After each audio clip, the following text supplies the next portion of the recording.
everyone. Vol'jin has become a hero within Heroes of the Storm, so I figured it could be fun to talk about his storyline, but to understand it properly, we'll first have to dive into the history of the trolls, specifically that of the Amani trolls. This story begins after the Titans finished up bringing order to the planet of Azeroth, and for generation after generation, life bloomed across the world. Especially the area around the Well of Eternity, it saw a lot of action as the arcane lifeblood from the Titan spirit inside the planet, it sped up the cycles of growth and rebirth. Soon enough, sentient beings evolved from the land's primitive life forms. Amongst the first were the trolls, a race of savage hunter-gatherers who flourished in Azeroth's jungles and forests. Though they had only average intelligence, they did possess incredible agility and strength. Their unique physiology, it allowed them to recover from physical injuries at an astonishing rate, and they could even regenerate lost limbs over time. Now the Chronicles, it just gives the credit for this as it's part of how their bodies work, while other sources that used to claim it was actually the Loa or the Wild Gods, that they were the ones who sometimes gave the trolls the power to regenerate. Either way, the trolls developed some superstitious customs, some practiced cannibalism and devoted themselves to war. A rare few amongst the trolls, they actually searched for knowledge through mystic practices and meditation. Others worked on strengthening their ties to a dark and powerful form of magic known as voodoo. Stay away from the voodoo. But no matter their individual customs, all trolls shared a common religion that revolved around Kalimdor's wild gods, or as the trolls called them, the Loa. They worshipped them, and because of that, the trolls gathered near a series of peaks and plateaus in southern Kalimdor. This was home to many of the honored Loa. The trolls named the holy mountain range Zandalar and built small encampments upon its slopes. The most powerful group of trolls that formed, they were called the Zandalar tribe, and they claimed nearly all of these Zandalar's tallest plateaus, believing them to be sacred grounds. Atop the highest peaks, they created a small cluster of crude shrines. With time, these grew into a temple city known as Zuldazar. But those in power don't go unchallenged, and over the next several centuries, other tribes rose up to try and claim the Zandalari territory and power. Most notable of these tribes were the fearsome Gurubashi, the Amani, and the Drakari. The Gurubashi and Amani in particular, they laid claim to enormous patches of land in Kalimdor's lush jungles and woods. Sometimes, tribes would clash with each other, often over hunting grounds, yet major conflicts, they didn't really happen very often, and rarely did they last very long. Trolls were such skilled and fierce fighters that any real conflict between them, it would cost both sides dearly. There was plenty of untouched land to go around, and the different tribes, they quickly learned that it was wiser to resettle than to risk war. Only one place was forbidden to all by the tribe's witch doctors and priests, a small mount of blackened stone located at the base of the Zandalar Mountains. For many years, the trolls listened to the warning, none dared to disobey, but over time, curiosity won out. A group of rebellious trolls traveled to this forbidden mount, and they discovered that the black stones, they were actually the rough and sharp hide of a monstrous creature. They believed that this was some sort of undiscovered Loa, and a powerful one at that, considering that all the other spirits, they were frightened of this being. Foolishly, they performed vile rituals and living sacrifices to awaken the slumbering monstrosity. Unknown to the trolls was that this being was actually one of the two Kafraxi generals that were sent out centuries ago by Loken to take out Keeper Tyr. In that confrontation, Tyr called upon all of his power and he blew up one of them, but this Kafrax called Kefix was able to escape that area and make his way to what would be known as the Zandalar Mountains. His injuries were severe though, and the dark creature fell into a deep hibernation, and now the trolls, they were doing all that they could to wake the creature up. They succeeded, and the Kafrax looked upon the troll civilization with nothing but contempt. For it was but a pale shadow of what the Black Empire, the empire of the old gods ruling the world of Azeroth before the Titans showed up, it was but a pale shadow of what that once was. Kifix knew it would delight the old gods to see this puny civilization rent to ashes, and he found a race of creatures to aid him with this task, the Akir, which it could control. The swarms were rallied, driving them to make war and establish their dominance over Azeroth once again. As Kefix took its time to expand its power and recover, the Akir began building a vast subterranean empire known as Ash-Akir. He patiently watched and waited as the Akiri ranks rose in number. When the time was right, the Kafrax led the insectoids from the underground empire, and they swept across the lands. The Akiri were like nothing the trolls had ever faced, and smaller tribes quickly fell before the legion of unrelenting insectoids. As the Akir came closer and closer to the Zandalar Mountains, the Zandalari moved to act. They decided to unite the different troll tribes into one single mighty force, which they called the Empire of Zul. They will put aside the differences and work together to face and destroy the Akir. It was the Zandalari who took on the role of commanding the troll armies. With their guidance, the other trolls used ambush tactics in the surrounding jungles to chop down the enemy's numbers. At another location, priests worked on summoning the Loa to assault their enemies. These ferocious wild gods, they joined the troll warriors in battle, ripping through the Akiri ranks and even wounding Kefix. They were forced to retreat before they could ever mount a proper siege on the sacred mountains. Kefix was now gravely wounded by the Loa, and he fled to the northeast with some of its closest Akiri followers. They had planned to regain more of its strength, while the insectoids, they continued their war against the trolls. Though they were successful in driving the Akiri away, the Zandalari knew full well that their enemies still posed a grave threat. They could not allow them to be left unchecked, for with time, they'd simply attack their outlying troll territories and maybe try another assault. That is why they decided to send the tribes out to hunt down the Akir and end their threat once and for all. No corner of the continent could be left unguarded, so the Zandalari convinced the most power-hungry troll factions to establish new strongholds across the world. Chief among these groups were once again the Amani, Gurubashi and the Drakari. After they defeated the Akir, they could claim the fertile new lands for themselves without any competition from any of the other tribes. So it was that the Drakari, they pushed into the frigid north near Urwar. The Gurubashi decided to go southwest near Ankiraj, while the Amani, they set out to destroy none other than Kefix. They tracked its trail far to the northeastern woodlands, cutting through an unending mass of Akiri guardians. In a final savage battle, the entire tribe threw itself in a suicidal attack against Kefix and his remaining insectoid minions. In the end, only a tiny fraction of the troll army survived, but they were successful in bringing down the Kefrax. The victory came at a high cost, but the fearsome reputation of the Amani, it became legend amongst each and every tribe.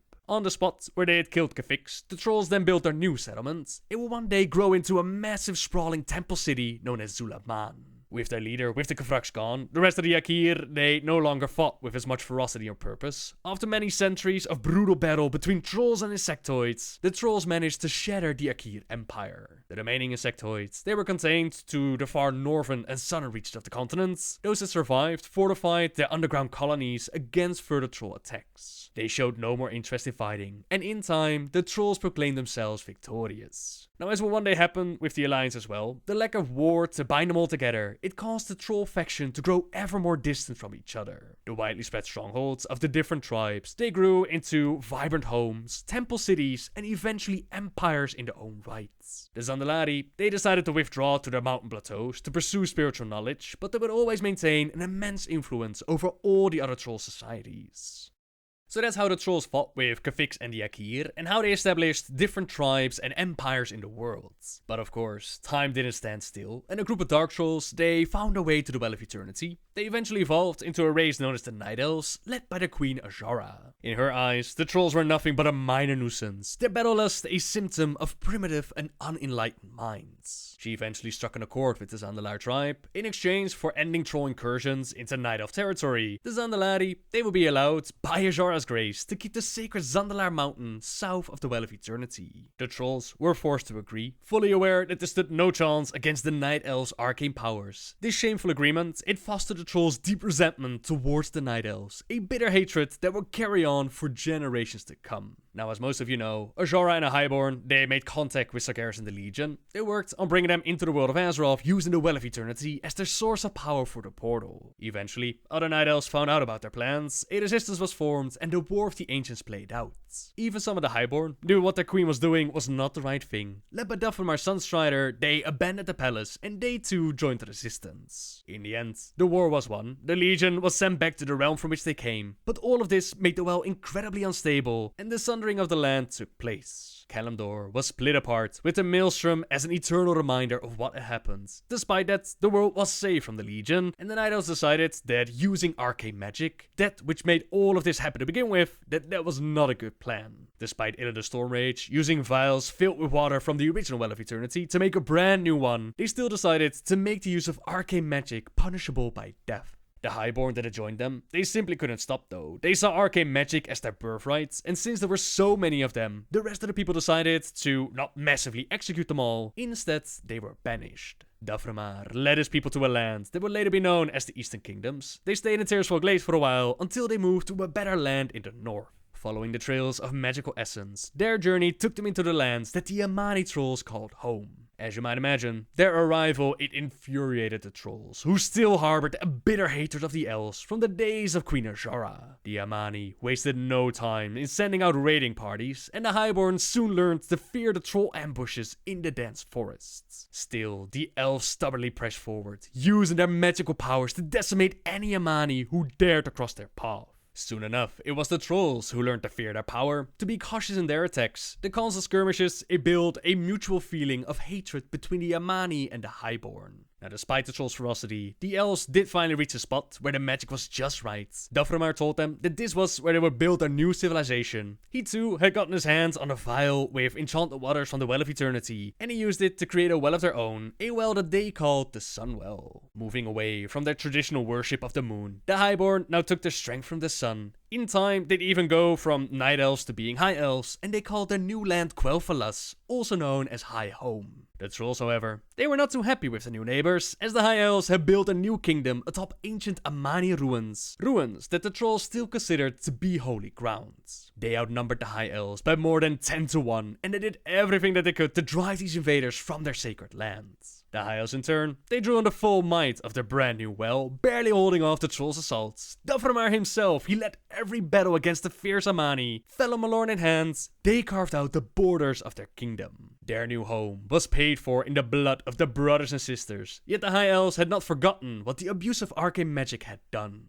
To prevent another catastrophe, they worked on hiding their spellwork from the Legion. Over several decades, a series of runestones, they were built around the borders of Quel'Thalas. They called this Ban Diniorel, or commonly known as the Gatekeeper. Not only would it hide their use of arcane magic, it would also frighten away the superstitious Amani. With the use of their magic, the High Elves were eventually able to force the trolls to retreat all the way back to their temple city of Zulaman. The trolls decided that it was safer to ambush elven convoys that moved too far beyond the magical barrier than to launch a full-scale assault on Quel'Thalas. To counter this threat, an elite group of High Elf Rangers soon rose up to keep the convoys safe, and with a brand new empire established, Daframar stepped down as their leader. His bloodline would go on to inherit a kingdom of peace and prosperity, but peace often doesn't last long in the world of Warcraft. His great-grandson and Asterian Sunstrider, he put on the mantle of leadership in a time where their people faced war with the trolls once again.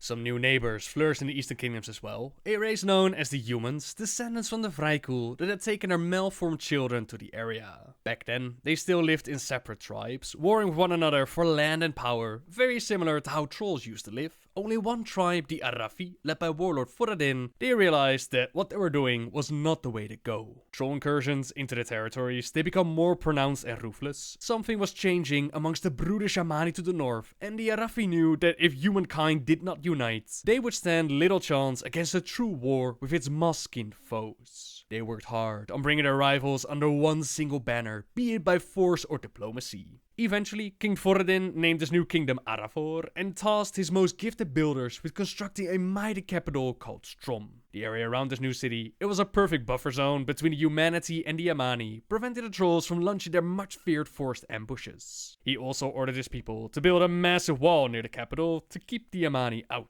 Word of Sun's might, it quickly spread amongst the human tribes that had not yet joined them, and they all quickly moved to the fortress for safety in numbers. Just as Vol'jin had expected, the Amani trolls soon began moving in on their outlying lands. Two generals were sent out to gather intelligence on their enemies and stop any of the brutes who moved too deep into Arafor's borders. One of them was called Igneous, who went well beyond their borders, slaughtering any trolls that they found skulking in the woodlands. He would earn himself the name Trollbane for the huge amount of Amani blood that he spilled.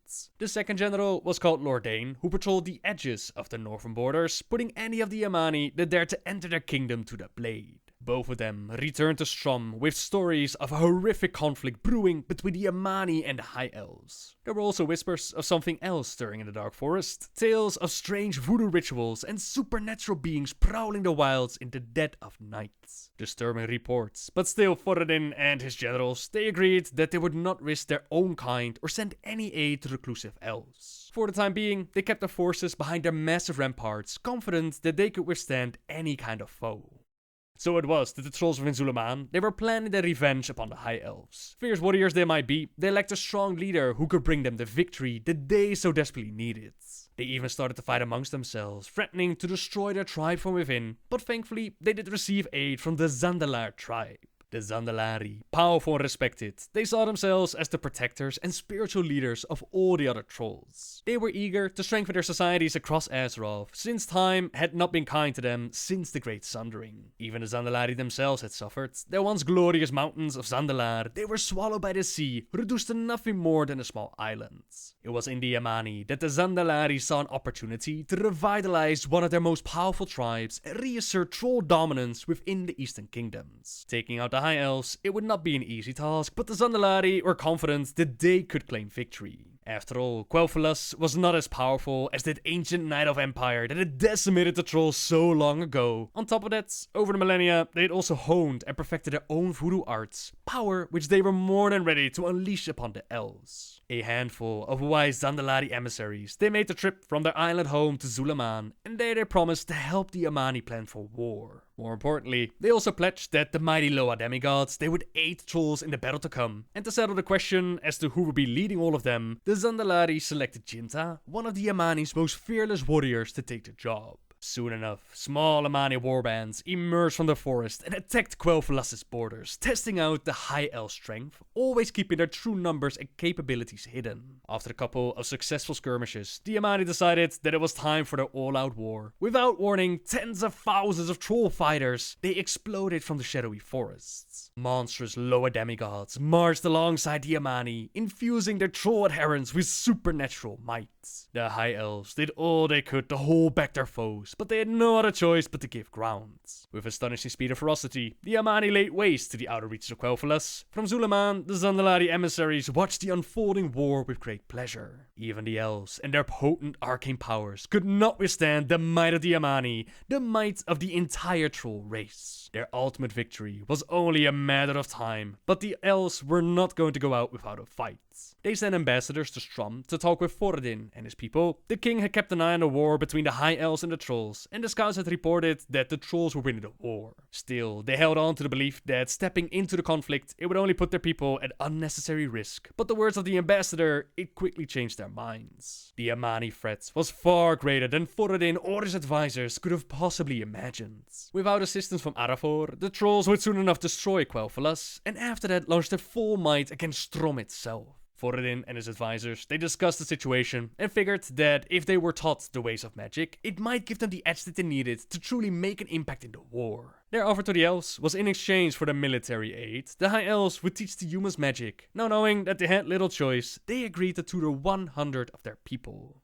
And so they did. Arathor began his offensive against the trolls. Over 20,000 human soldiers, they gathered at Alterac Fortress. From there, it was Vol'jin himself who led his forces towards Quel'Thalas. Wisely, they kept the human spellcasters behind the walls of Alterac, for if things played out as Vol'jin hoped, they would have the role to play. After weeks of hard marching, the full might of Arathor's army smashed into the southern flank of the Amani. In coordination with the Arathi, the High Elves then launched a counterattack from the north, and they laid waste to the Trolls' front lines. Now the Amani had to fight on two fronts, yet Yinta, he still remained confident that they would emerge victorious. The Elves' decision to ally themselves with these primitive humans, it simply reeked of desperation. They were but a minor nuisance, one that Yinta and his fierce warriors would quickly eradicate.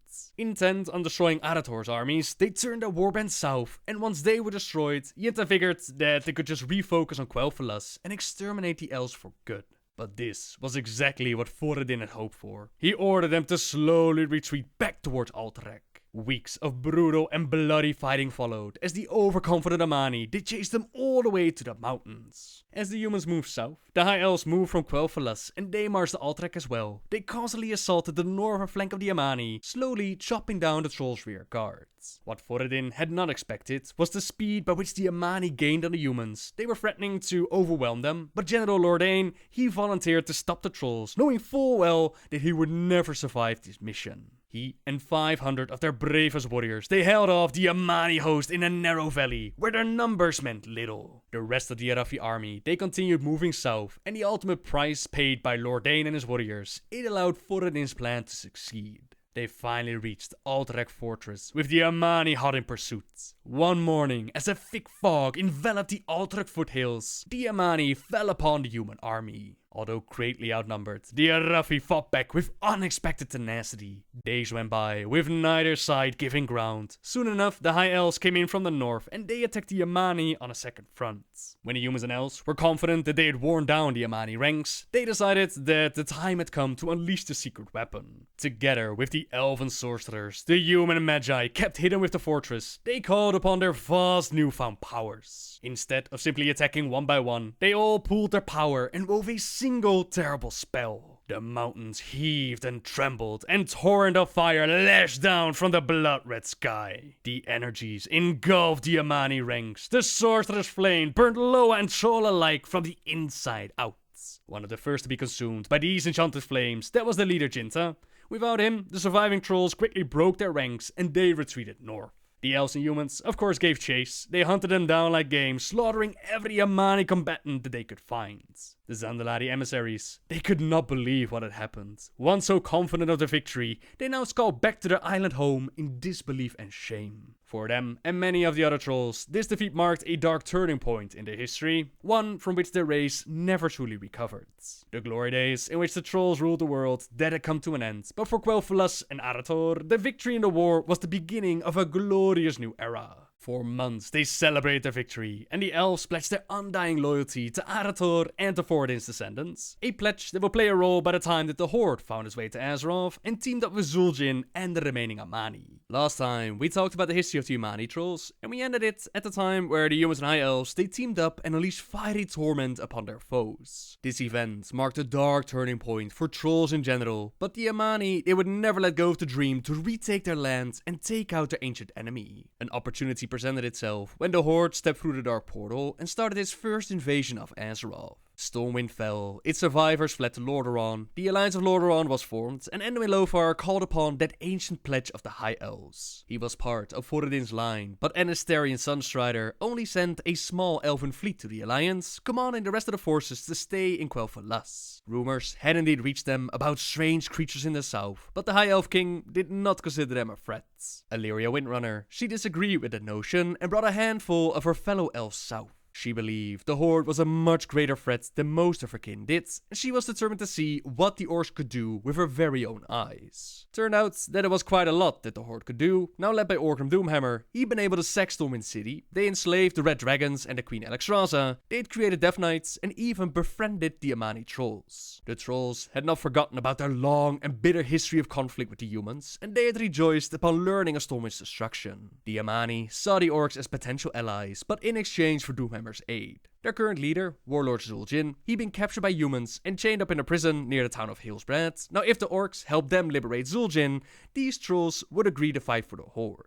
From captured, tortured humans, the Horde had learned of many more powerful human nations to the north, but none of them compared to Lordaeron. It was the heart of human culture, so if the Horde was able to conquer its seat of power, capital city, then Doomhammer believed that the other kingdoms would fall in turn. That did of course mean that they had to reach Lordaeron first, so ships were built. The Yamani instructed them on how to make small but swift ships that could safely navigate the seas and rivers, and the Horde eventually set sail to the Hillsbrad foothills. When the Alliance and Horde clashed, they were quite evenly matched, but Doomhammer knew that would not last forever. The longer the orcs stayed in Hillsbrad, the more time the Alliance had to call in reinforcements. The human army was protected the quickest routes to Lordaeron's capital, so their only course of action was to go east and find another way to the city. The Yamani trolls, they turned out to be a great help for this, as they knew the land a lot better than the orcs. They were willing to guide them, but not before Doomhammer made good on his promise and liberated their leader. Orc scouts had discovered the trolls' whereabouts in a prison camp near Durnhold Keep. As battle continued on across Hillsbrad, Doomhammer himself led a raiding party to rescue Vol'jin. The prison's defenders, they stood little chance against an attack. After freeing Vol'jin, Doomhammer invited him and the rest of the people to stand with the Horde. At first, Vol'jin wasn't too keen on the idea of joining them. After all, he was the warlord of the Great Yamani. He would answer to no one but himself. Doomhammer actually agreed to that. If the Yamani pledged themselves to the Horde, they would not become their servants. Vol'jin would still have full control over his people, and together with Doomhammer, they would stand as equals against their enemies. The war chief was finally able to win Zul'jin's support with a simple offer. If the Yamani committed their forces to the Horde, the orcs in turn would help them annihilate their rivals, the High Elves of Quel'Thalas. Attacking the magical city, it would mean moving further north from Lordran's capital, further than Doomhammer wanted to go, but it was a necessary risk. The battle at Hillsbrad, it had taught him many things about the Alliance, like the power of their paladins and their formidable force being equal to that of their Death Knights. To win the war, Doomhammer simply needed the Yamani support, so he ordered the Horde to turn east, cross through Hillsbrad, and move through a narrow mountain pass into a region known as the Hinterlands. Though the land was rugged, the Horde moved quickly with their Yamani guides. The trolls led the orcs on a path that would take them over the northern mountains and into Quel'Thalas. Along the way, Zul'jin rallied the local Yamani trolls to his side, rallying them to take on their ancient enemy and fight for the Horde. This area, however, it was home to the Wildhammer dwarves, who don't take kindly on strangers invading their lands. From on high, they rain lightning and thunder down upon the Horde. Doomhammer then led his troops in assault on Airy Peak, forcing the dwarves to rally together and defend their capital. Leaving behind half his forces to keep the dwarves busy, the Horde then pulled back and continued the journey north. Thankfully for the dwarves, Lothar and his army, they arrived in the Hinterlands and they came to the Wildhammer's aid, earning their support in the war against the Horde. And when Lothar realized that half of the Horde had slipped past them, so he quickly sent Turelion, Illyria Windrunner, and a large part of the army to track Orgrim down, while the rest of the forces, they remained behind to deal with the remaining Horde in the Hinterlands. Orgrim and half of the Horde, they managed to travel to Quel'Thalas unopposed. Zul'jin made a quick trip to the Yamani capital of Zul'aman to gather more allies, whipping his people into a frenzy with the promise of spilling elven blood. Thousands of trolls, wearing enchanted talismans and ritual tattoos, they streamed out of Zul'aman and they took their place next to Orgrim's Horde. An army, the likes of which the High Elves had not faced in thousands of years, soon loomed on Quel'Thalas' borders. The Horde quickly decimated the kingdom's outer holdings, but as they moved further north, they found out that many of the Death Knights and their Yamani witch doctors, they were no longer able to wield their magics. It was the warlock Kil'jaeden who discovered what was dampening their powers, the magical barrier around the kingdom, Bandi Noriel, or the Gatekeeper. That which was designed to shield the use of arcane magic from the Legion, it also weakened the powers of the elves' enemies, such as the Yamani trolls. This is not the first time that the trolls found out about the stones. As you might imagine, they've been trying to take out the elves for a very long time. One time, as the elves went to investigate a defective runestone, the Yamani were able to ambush and capture them. Liadrin, Darkan, the priest Galel, and even Lieutenant Lorfmar Faran, they were taken as prisoners, and the witch doctors used smoke to pacify them. With the smoke also came visions, but the trolls wanted information. The smoke veil parted to reveal a troll squatting down in front of Liadrin.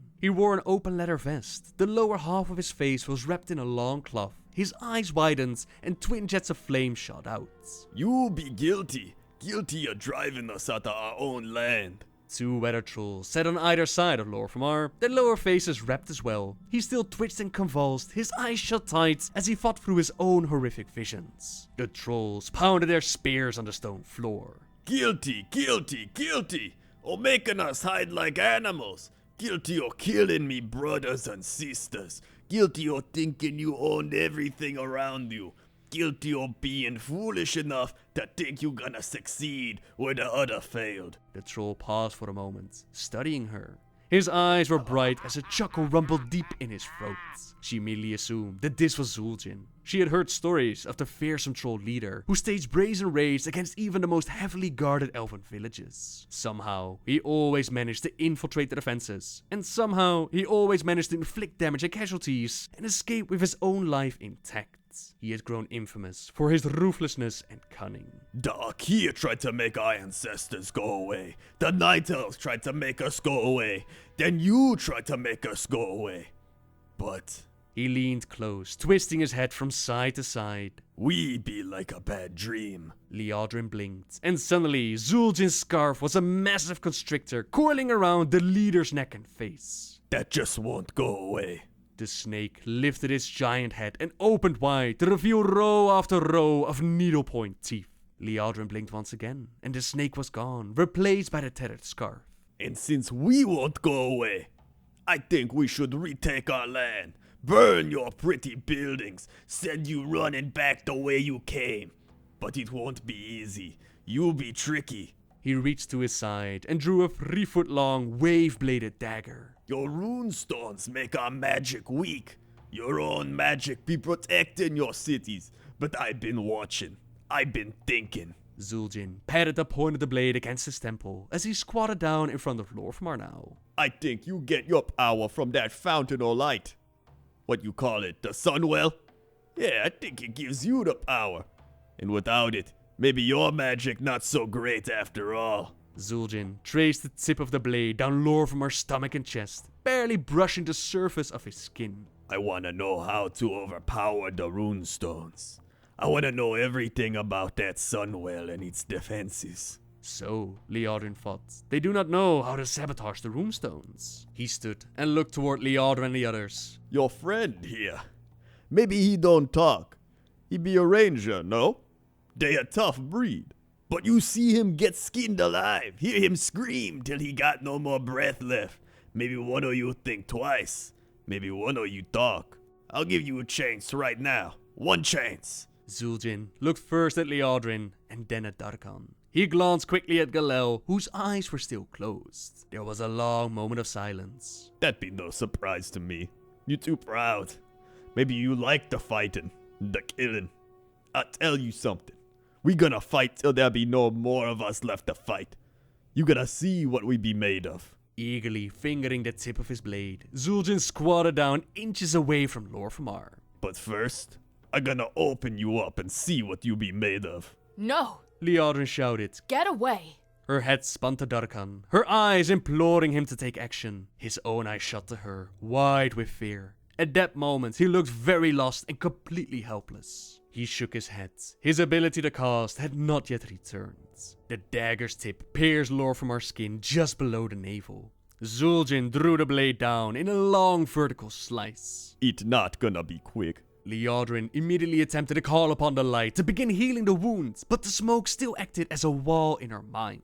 As for Lorfmar, he did not cry out. He was intently focused on the task that he had begun mere seconds before. He had regained a measure of mobility in his hands, and he worked now to coax out the miniature blade that he carried under his belt. Blood flowed freely. Vol'jin thrust his spindly fingers into the open wound, and now Lorfmar screamed. They were able to find a way out of there, with Darkhan regaining enough of his power to teleport them away. Now it's Kil'jaeden who's examining the elven runestones, and he believes that not only will he be able to dismantle them and bring power back to the Horde, but he can even turn them into an altar of storms and create new two-headed ogre magi. Orgrim didn't really trust him, but he still agreed to the plan, not knowing that Kil'jaeden was actually planning to abandon the Horde, and that these new ogre magi were only loyal to him. All the same, with their runestones desecrated, Orgrim's forces stormed towards Quel'Thalas. But Quel'Thalas did not have to hold out alone against the Horde for very long. Turelion, Illyria, and half of the Alliance army, they showed up, and Anasterion didn't need a lot of convincing to pledge their forces to the Alliance. Not since the ancient troll wars had the elves died in such numbers. Not since that terrible time had their lands been so defiled. Humans and elves banded together once again. Unfortunately, the Horde had more tricks up its sleeve, as they had the Red Dragonflight enslaved, who now showed up and burned a whole bunch of the Alliance forces, but the High Elves, they used the might of the Sunwell to create a shield around Silvermoon City. The Horde smashed against the shield again and again, but the barrier did not give away. Even the Red Dragon's mystical fire could not breach it, and Orgrim's patience was quickly wearing thin. Destroying the High Elven stronghold, it had never been his priority. Lordaeron's capital was. Though Orgrim had not yet held up his end of the bargain with the Amani, he decided to take his forces and move to Lordaeron's capital city. Now, not all of Doomhammer's allies agreed with this plan. Vol'jin and the Amani, they straight up rejected the war chief's call to go west. Their hatred of the elves, it burned so hot that they would not abandon the siege of Silvermoon. Vol'jin did vow that he would attack Lordaeron's capital city only after all of Quel'Thalas was in flames, and he held King Anastarion's severed head in his hands. His stubbornness was both infuriating and troubling. Doomhammer had relied heavily on the Amani to guide the orcs through a land that was not their own. Losing the trolls now, at this critical moment in the war, it could spell doom for the Horde, and it was Kil'jaeden that convinced Orgrim and Vol'jin that his clan had found a new way to destroy this barrier around the city. All it would take was a few more days, and once they had succeeded, the elven city would surely fall, the trolls could get all the vengeance that they desired, and then they could rejoin the Horde. Doomhammer once again agreed to the plan, but Gul'dan would go on to abandon the Horde in pursuit of his own goals, his own lust for power. Some of the remaining forces, they actually joined him on his journey to the Tomb of Sargeras, but the Amani trolls had no interest in this call. They continued their siege on the Elven capital, while Illyria, Turellian, and the Alliance armies, they pursued the Horde to the capital city, while Sylvanas Windrunner and several of their forces, they remained behind to eliminate the lingering threat.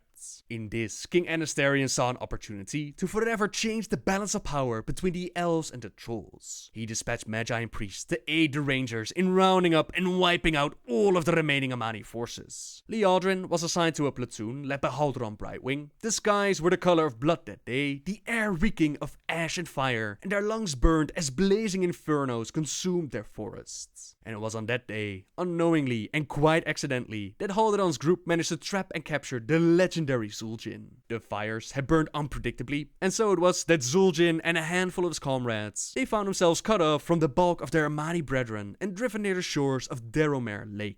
Haldoran and his rangers, they cut down Zul'jin's comrades, cornered the renegade himself in the perishing remains of some long-forgotten troll ruin. Vol'jin didn't go out without a fight though. He lashed out like a rabid beast, but the elves, they were successful in stripping him of his weapons, beating him relentlessly, and chaining him to a stone pillar. Vol'jin wasn't the only one cut off from their forces. Haldoran was also cut off from Sylvanas, and their scouts couldn't find a way through the flames. So it was decided that the rangers would wait. Isolated and battle-weary, Haldoran alone held the fate of Vol'jin in his hands. Many of his troops had lost friends or loved ones to Zul'jin's bloody campaigns, and their fury took control. As the sun set, the beatings of the troll continued, growing in severity until one of Haldoran's men decided to take a blade and pluck out Zul'jin's eye.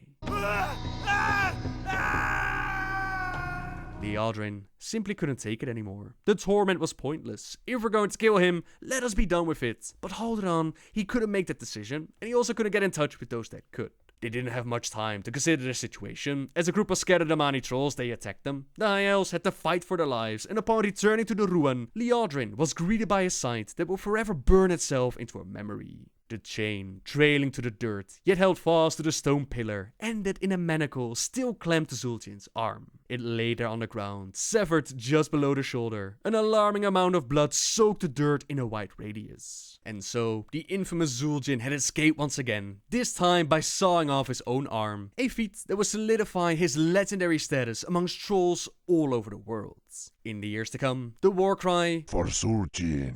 became an all too familiar refrain, especially amongst the Amani. The old troll himself, however, he disappeared for a while, and while the Alliance had been successful in saving the capital city and was now besieging Blackrock Spire, King Anastarian himself led the charge to drive the Amani trolls from Quel'Thalas. The battles were costly, but the elves did manage to secure their homeland. In the years to come, Anastarian would withdraw from the Alliance, accusing it of abandoning the High Elves in their most desperate hour. Not all High Elves believed that, but enough of them did, despite Anastarian at the start of the war only sending a token force to assist the Alliance to begin with. All the same, the first Horde invasion was prevented, and the Alliance of Lordaeron was able to save their world. More threats would rise up though. Arthas and the Scourge would take the high home of the elves and corrupt the Sunwell by resurrecting Kel'Thuzad. The High Elves, now calling themselves Blood Elves, led by Gilfer Sunstrider, they had to deal with the remaining undead, the loss of their Sunwell, and the Amani that tried to make use of this opportunity. They had just witnessed the Scourge accomplish what they had tried to do for generations, and Liadrin remembered that Zul'jin had been obsessed with the Sunwell. It was of course uncertain if the troll leader was actually amongst the Amani now rallying for war, but they did believe that the Sunwell was their target.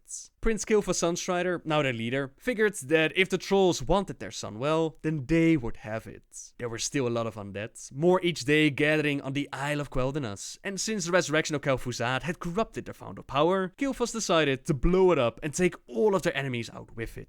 As Kil'jaeden, Romath, and Astalor wove their spell, the rest of their forces held off the undead and the Amani. At the very last second, all of them teleported out as the blinding white beam exploded outwards, vaporizing everything and everyone in its path. And when it dissipated, it left nothing of the Sunwell but a dark and empty hole. As we would discover with the Burning Crusade, Vol'jin was not part of the Yamani that perished in that explosion, nor were all the Yamani wiped out.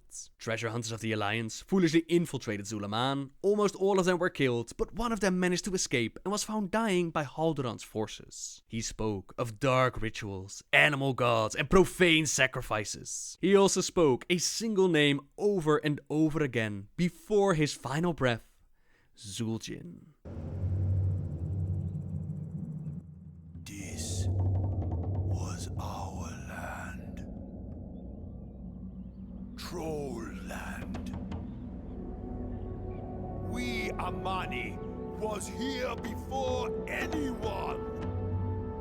The elves and their alliance came to drive us out.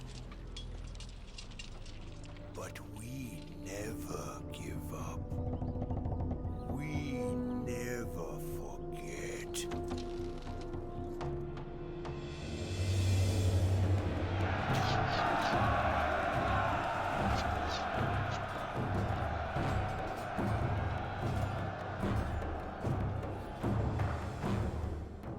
The elves took my eye.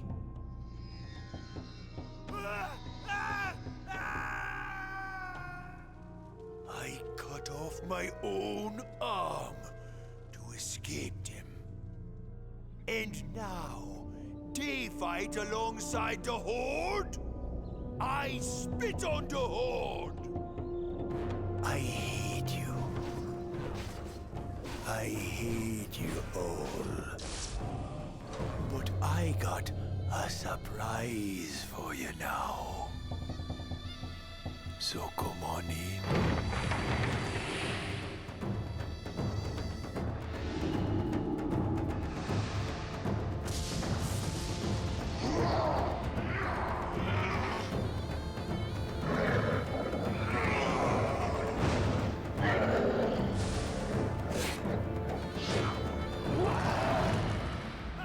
The Amani never give up. We never forget. We never die. This is our land. You wanna stay? You stay here forever. We gonna bury you here. In the lower city of Shefref, the troll Grifta promised adventurer shinies just waiting to be picked up. He sent us over to Bud Netrek, who's waiting just outside of Zulaman. Now he already lost his latest partner, but hey, what can you do? Great rewards often have a high price. We're close to making history here in Zulaman, and we get to help him out. First, we need to collect a map that's gone missing, as well as the recruits that he landed to, but Bud only really cares about the map. After picking it up, we're sent in to investigate the different platforms to fill the map up further, until the last mission given by Bud, it has us take care of Hexlord Malakras. With him out of the way, Bud's ready to make another mark on history, but he's afraid that our time together, the debt has come to an end and he has to let us go. The petulant little man is trying to steal our glory, but he will get what's coming to him soon enough.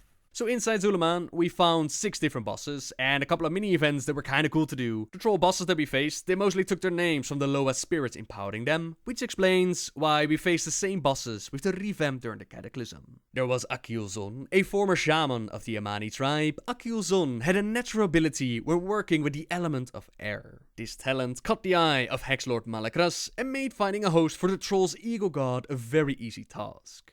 God, kill me. Nalorak, renowned for both his fearsome rage and savage strength on the battlefield, he was considered the ideal vessel for the essence of the bear god. In the fights, he would actually switch between his troll form and his bear form. Then there's Janalai. Dragonhawks are death predators that rend their foes with razor-sharp talons. This mindset and method of attack were also favored by one of the Amani tribe's highly skilled rogues, Janalal. During his fights, massive waves of Dragonhawks would actually assault his foes. Where me hatcha? Get to work on them eggs! Then Halazi. The Lynxes of Azeroth are vicious hunters that shred their prey with fang and claw. Hexlord Malakras mused that it was only right to seal the essence of the Lynx god with one of the tribe's greatest hunters. Totems and the spirit of the Lynx, they assisted Halazi in his battle. Now, as we ventured through Zulaman and we took on these mighty trolls, Malakras taunted us along the way, offering to use us as sacrifices as well, since the Amani had taken a couple of prisoners to be sacrificed. You not do too bad! Your efforts delayed the inevitable for a small time. Come to me now. You prove yourselves worthy offerings. If you managed to defeat the first bosses before the timer ran out, if you were able to save these prisoners before they were sacrificed, you'll be able to get your hands on some very special loot. Back then, it was the Amani War Bear, but he's been removed with Wrath of the Lich King and has since been replaced with the Amani Battle Bear during the Cataclysm revamp. Now, on the bodies of the dead Amani trolls that we fight along the way, we also find some Amani hack sticks we could use on the forest frogs hopping around in the area. These are mostly people hexed by the trolls. Some would offer you vendor possibilities, some would offer you some gold and whatnot, but sometimes you actually get a very special frog pet called Mojo. So after the 4 initial bosses, it's time to move further in and take on this Hexlord Malakras, rumored to be the most feared witch doctor of the Amani tribe in decades. Malakras has done the unthinkable and sealed the essence of several mighty troll animal gods within their strongest champions, keeping the darkest one for himself. He actually came with 2 ads and would steal the powers of his enemies and use it against them. After taking him out, the door opened up and Warlord Vol'jin was the only one left standing. This not the end for me. Everybody always wanna take from us. Now we gonna start taking back. Anybody who get in our way, gonna drown in their own blood. The Amani Empire be back now, seeking vengeance, and we gonna start with you. His fight came in 5 different phases, where he switched through all of the animal aspects that we encountered before, and of course, he would also fight with his own troll body. He still hasn't regenerated his arm, which might be because the Loa were not too happy with being enslaved by the Amani. It could also be a personal choice, as we see with Vol'jin in the novel Shadows of the Horde. But all the same, we fight with the leader of the Amani, we take on all the power that he has gathered, and we end his life. Maybe me fall, but the Amani Empire never gonna die. From his body, we take a vial filled with the blood of Vol'jin, and we take it back to Bud, as we can't wait to see the expression on his face. Bud tries to mask his displeasure at our presence, using the blood to proclaim his victory over Vol'jin, completely pushing us to the side as he tosses it into the fire of a burning building. Dark spirits then assault the Netrek. They lift him up into the air, they pull him into the burning building as well. He is able to run out with his life still intact, but this moment would change Bud forever. Ahoy!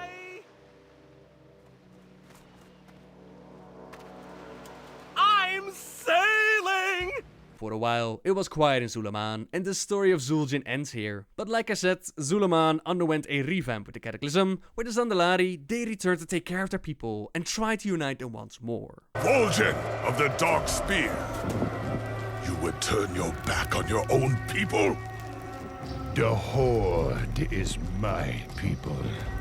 If it be war you bring, then I stand against you. Even Vol'jin of the Darkspear tribe was invited to stand with them, but the Horde was his family and he warned the world of this rising threat. So it was that heroes of the Alliance and Horde returned to Zulaman once again. They took care of the threats inside, they saved the prisoners again, and they took out their new warlord Takara. Oh, now, everybody try to keep the Amani Empire down. Now, we got friends. We with the Zandalari now. We part of something bigger. You can't stop us all! The whole world going to drown in blood! To fill the power vacuum left from the death of their old warlord Vol'jin, the remaining trolls of the Amani tribe chose their favorite champion, Drakara the Invincible, to reclaim their lost glory. This is something that the trolls have been trying to do for a very long time, trying to go back to the days where they were the ones who ruled the land of Azeroth. Maybe me fall, but the Amani Empire never going to die. Their latest attempt, that was with Mr. Pandaria, where the Amani joined the Zandalari and other tribes to invade Pandaria. But again, they failed. Perhaps one day, they will be able to find the strength to return to those glory days. But for now, this is where the story ends. A huge thank you to Kalis for making a brilliant machinima and helping me bring this story to life. The voices you heard were from the lovely Charm as Liadrin and the one and only Krendor voicing Vol'jin. Check out the channels in the description down below, and I really hope you enjoyed this video, everyone. Hello everyone! With Battle for Azeroth, Zandalari trolls are going to become a playable race for the Hordes, but what exactly do we know about them? Where did they come from? How do they live? How do they view the world? And what have they done in the story of Warcraft? That is what we're going to be talking about today. I do want to give a heads up, I'll be using footage from the alpha to accompany the story. Now I won't be going into any major details, but say that you want to be completely surprised with everything that's coming in the next expansion, then do be warned, spoilers ahead. Let's begin, shall we? In the beginning, when the Titans had imprisoned the old gods and brought order to the planet of Azeroth, life was blooming. Nowhere was this more evident than in the dense woodlands around the Well of Eternity. This fount of Azeroth's arcane lifeblood, it accelerated the cycles of growth and rebirth. Before long, sentient beings evolved from the land's primitive lifeforms. Amongst the first and most prolific, that would be the trolls. The early trolls developed a wide array of superstitious customs. Some practiced cannibalism and devoted themselves to warfare. A rare few sought knowledge through mystic practices and meditation. Still others honed their ties to a dark and powerful form of magic known as voodoo. Yet no matter their individual customs, what all trolls shared was a common religion that revolved around Kalimdor's elusive wild gods. The trolls called these powerful beings Loa, and they worshipped them as deities. Countless Loa exist. Most are weak, but some are very powerful. Most are shapeless, whereas others have animal or creature forms. So the term Loa, they can be used for someone like Cenarius or Goldrin, creatures known as wild gods, but the term also applies to a being like Bonsamdi, the Loa of death, or Hakar, the soul flayer, which is the Loa of blood. Powerful, enlightened Zandalari can become Loas upon their death, or at least so is believed, and I actually wonder if it's just for the Zandalari. Since Vol'jin, he has had several visions where his father popped up, hinting at Sen'jin of the Darkspear tribe also being a Loa. There could also be just his spirits. Either way, Zandalari families, they often worship their own family Loas. Cities usually have their own civic deities, and the greatest Loa are worshipped by the nation as a whole. To their reverence for the wild gods, the trolls gathered near a series of peaks and plateaus in southern Kalimdor. This was home to many of their honored Loa. The trolls gave the holy mountain range the name Zandalar, and soon enough they were building small encampments upon its slopes. The most powerful group of trolls, that was called the Zandalari tribe. Its members claimed nearly all of Zandalar's tallest plateaus, believing them to be sacred grounds. Atop the highest peak, they constructed a small cluster of crude shrines. In time, these grew into a bustling temple city, which now is known as Zul'Azar. This Zandalari society, it has remained an unchanging hierarchy for thousands of years. Hardworking farmers, fishers and craftsmen, they are the peasants, they form the foundation of the empire. The Zandalari elders, they tell them what to harvest, when to plant and how to behave. To disobey the elders is to disobey the god, an offense punishable by exile or death. The Zandalari warrior caste, they sit above the peasantry, acting as the arms of the king and the might of the council. Dexterity is not prized among Zandalari warriors, rather they go for brute force backed by ancient magics, that is the preferred combat style. Above that are the scholars and the priesthoods, those that dictate every aspect of the Zandalari society down to the very last detail. They are the masters of magic and communing with the spirits, while the highest of these, they have a seat on the Zanchuli Council, which both advise the king and ensure his every command is executed.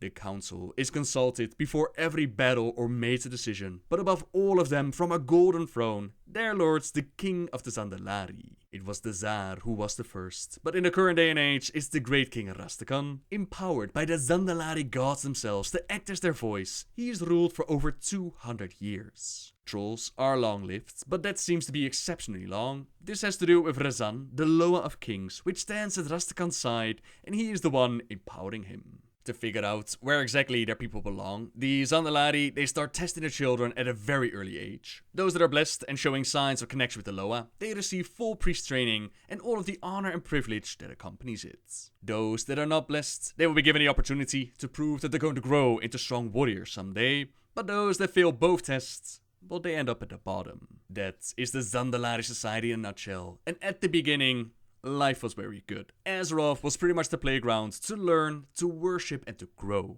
Of course, over the next several centuries, other tribes arose to challenge the Zandalari for territory and power. The most notable of these were the fearsome Gurubashi, the Amani and the Drakari. They laid claim to enormous swaths of lands in Kalimdor's lush jungles and woods. On occasion, tribes would clash with each other, but trolls, they were such skilled and fierce fighters that any real conflict that would cost both sides dearly. There was so much land to go around that it was often wiser to just resettle than actually risk war. There was only one spot that was forbidden by the tribe's witch doctors and priests, a small mound of blackened stone at the base of the Zandalar Mountains. Over the years though, curiosity actually won out, and a group of rebellious trolls, believing that they had found an undiscovered Loa, they started to perform vile rituals and living sacrifices to awaken this slumbering monstrosity. Unknown to the trolls was that this being was actually Kifix, a Kefraxi general, and with their actions, they kicked off the Akir and Troll War. Kifix was a monster from the days of the Black Empire, and he figured that it would delight the old gods to see this puny troll civilization rent to ashes. He rallied the Akir swarms, another remnant of the days that the old gods ruled the world, and they started to swarm the land.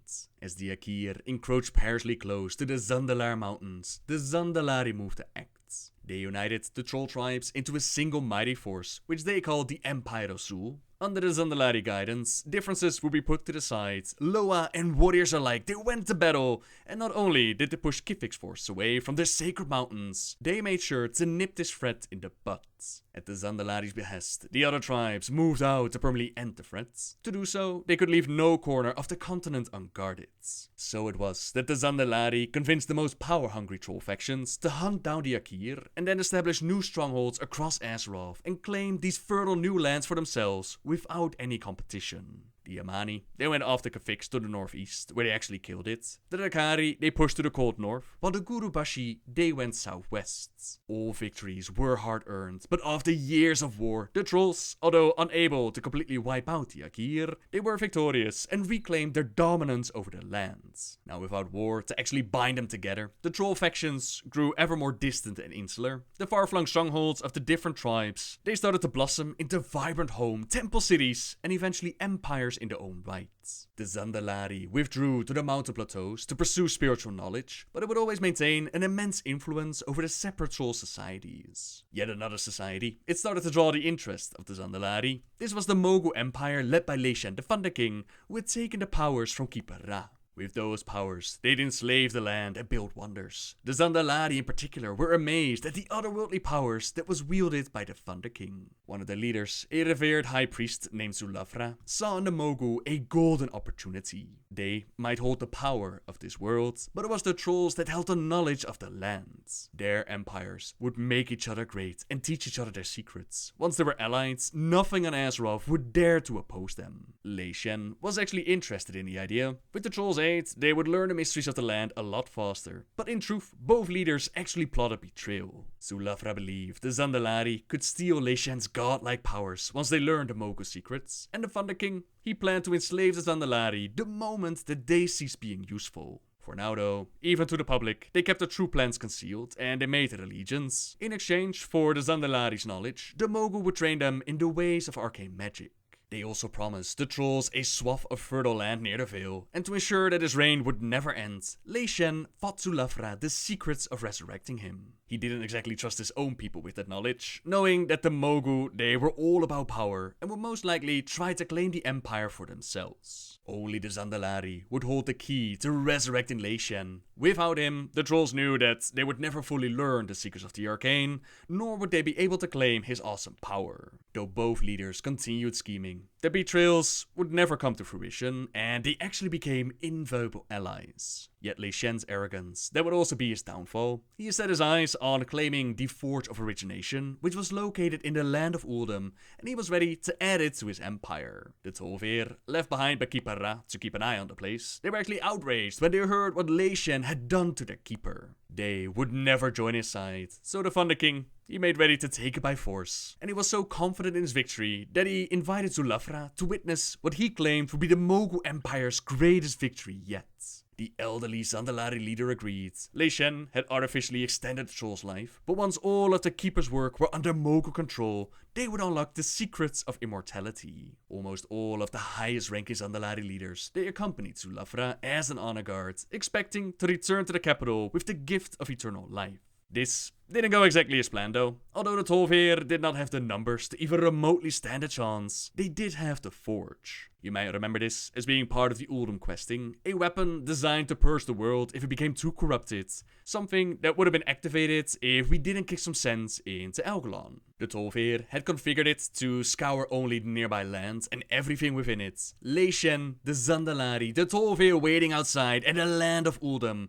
All of it felt the might of the energies of unmaking. What once was a lush jungle, a paradise as they described it, it had now turned into the desert as we know it today. Creatures all across Kalimdor witnessed the flash on the southern horizon, and this is the reason why the Tolveer hit the land of Uldum with magic, and why we only saw it after the Cataclysm. Now the death of Leishen and the upper caste of the Zandalari, that of course left a massive power vacuums in both of their empires. Before the Tolveer shrouded Uldum in their grand illusion, a handful of Thunder King loyalists, they recovered Leishen's corpse from the region. They brought it back to the Empire and enshrined it within the Tomb of Conquerors, yet with most of the Zandalari leadership dead, there was no one to actually revive the Thunder King. A succession of emperors followed Leishen, but none would ever wield as much power as he had.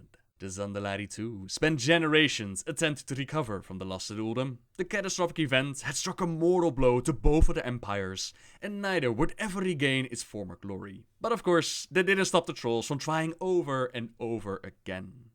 At this point in time, we've pretty much reached the heights of Troll and Zandalari dominance of the world.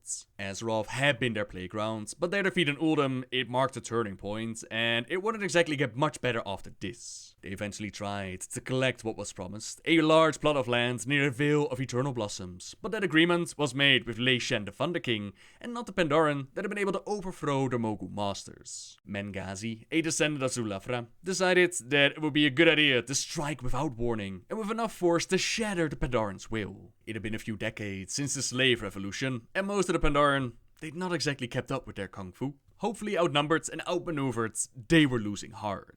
But one Pandaren, called Zheng, brought their salvation. When she was a child, she had found a cloud serpent hatchling, alone and badly injured after a terrible storm destroyed its nests. At the time, the Pandaren regarded the flying cloud serpents as untamable and violent beasts, but Zheng nursed him back to health and befriended him. As the monks fought a losing battle atop the cliffs of the Jade Forest, Zheng and her serpentine companion Lo, they swooped down from the clouds. Lo's fury and fire, it broke the Zandalari ranks, forcing them to retreat. News of the victory, it spread throughout the empire, and others followed in Zheng's footsteps. They too tamed the powerful cloud serpents, and soon enough, a small army arose to fly into battle at Zheng's side.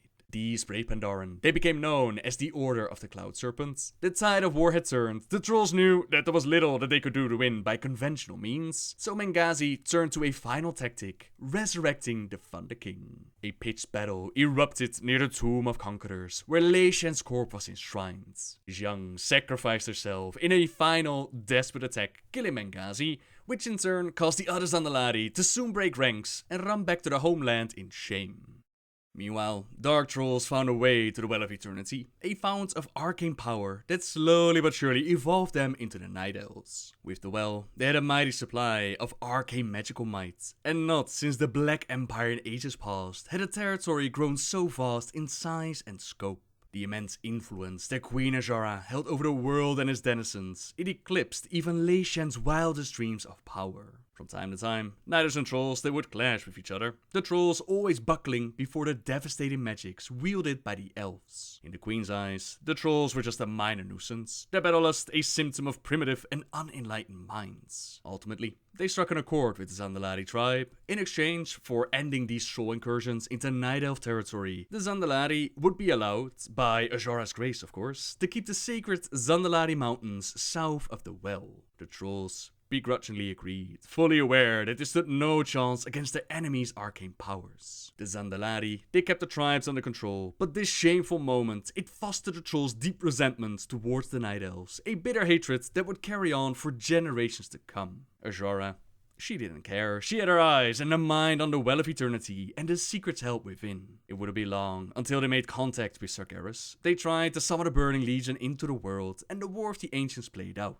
At the end, it was the Resistance that won victory over the Queen. The Well imploded, sundering the land of Kalimdor and turning it into what we know it as today, with the Maelstrom as an eternal reminder of those events. Of course, splitting the land like that, it had quite an impact on the world. The Emperor of the land known as Pandaria, he was able to hide it behind the mist and keep his people safe, while the Zandalari, they caused strong protective spells to protect their home from destruction. Even so, they could not shield the rest of the continent. The ground beyond their shield was drawn underwater. When at last the sundering was over, the Zandalari saw that their home had become an island.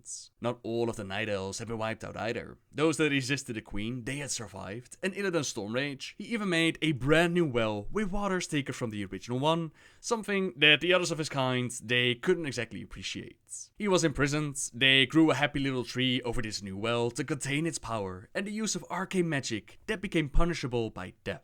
Some amongst them though, they could not and would not give up their ancient birthrights. They had no plans of stopping with the arcane, but since there were so many of them, instead of execution, they were actually exiled. Led by Dufframar Sunstrider, they set sail, eventually ending up in the Amani territory, where they created their city of Quel'Thalas. They built the Sunwell with another vial of water from the original well, and of course, the Amani trolls, they were not exactly happy with the new neighbors. They didn't stand much of a chance against their arcane magical might though, but in the Amani, the Zandalari saw an opportunity to revitalize one of the race's most powerful tribes and reassert troll dominance within the Eastern Kingdoms. Quel'Thalas was not as powerful as the ancient Night Elf Empire that had decimated the trolls so long ago. In addition, the Zandalari had honed and perfected their own voodoo arts, so a handful of wise Zandalari emissaries, they made the journey from their island home to Zulaman. They appointed Jinta to be the ruler of the Amani, and with the aid of the mighty Loa demigods,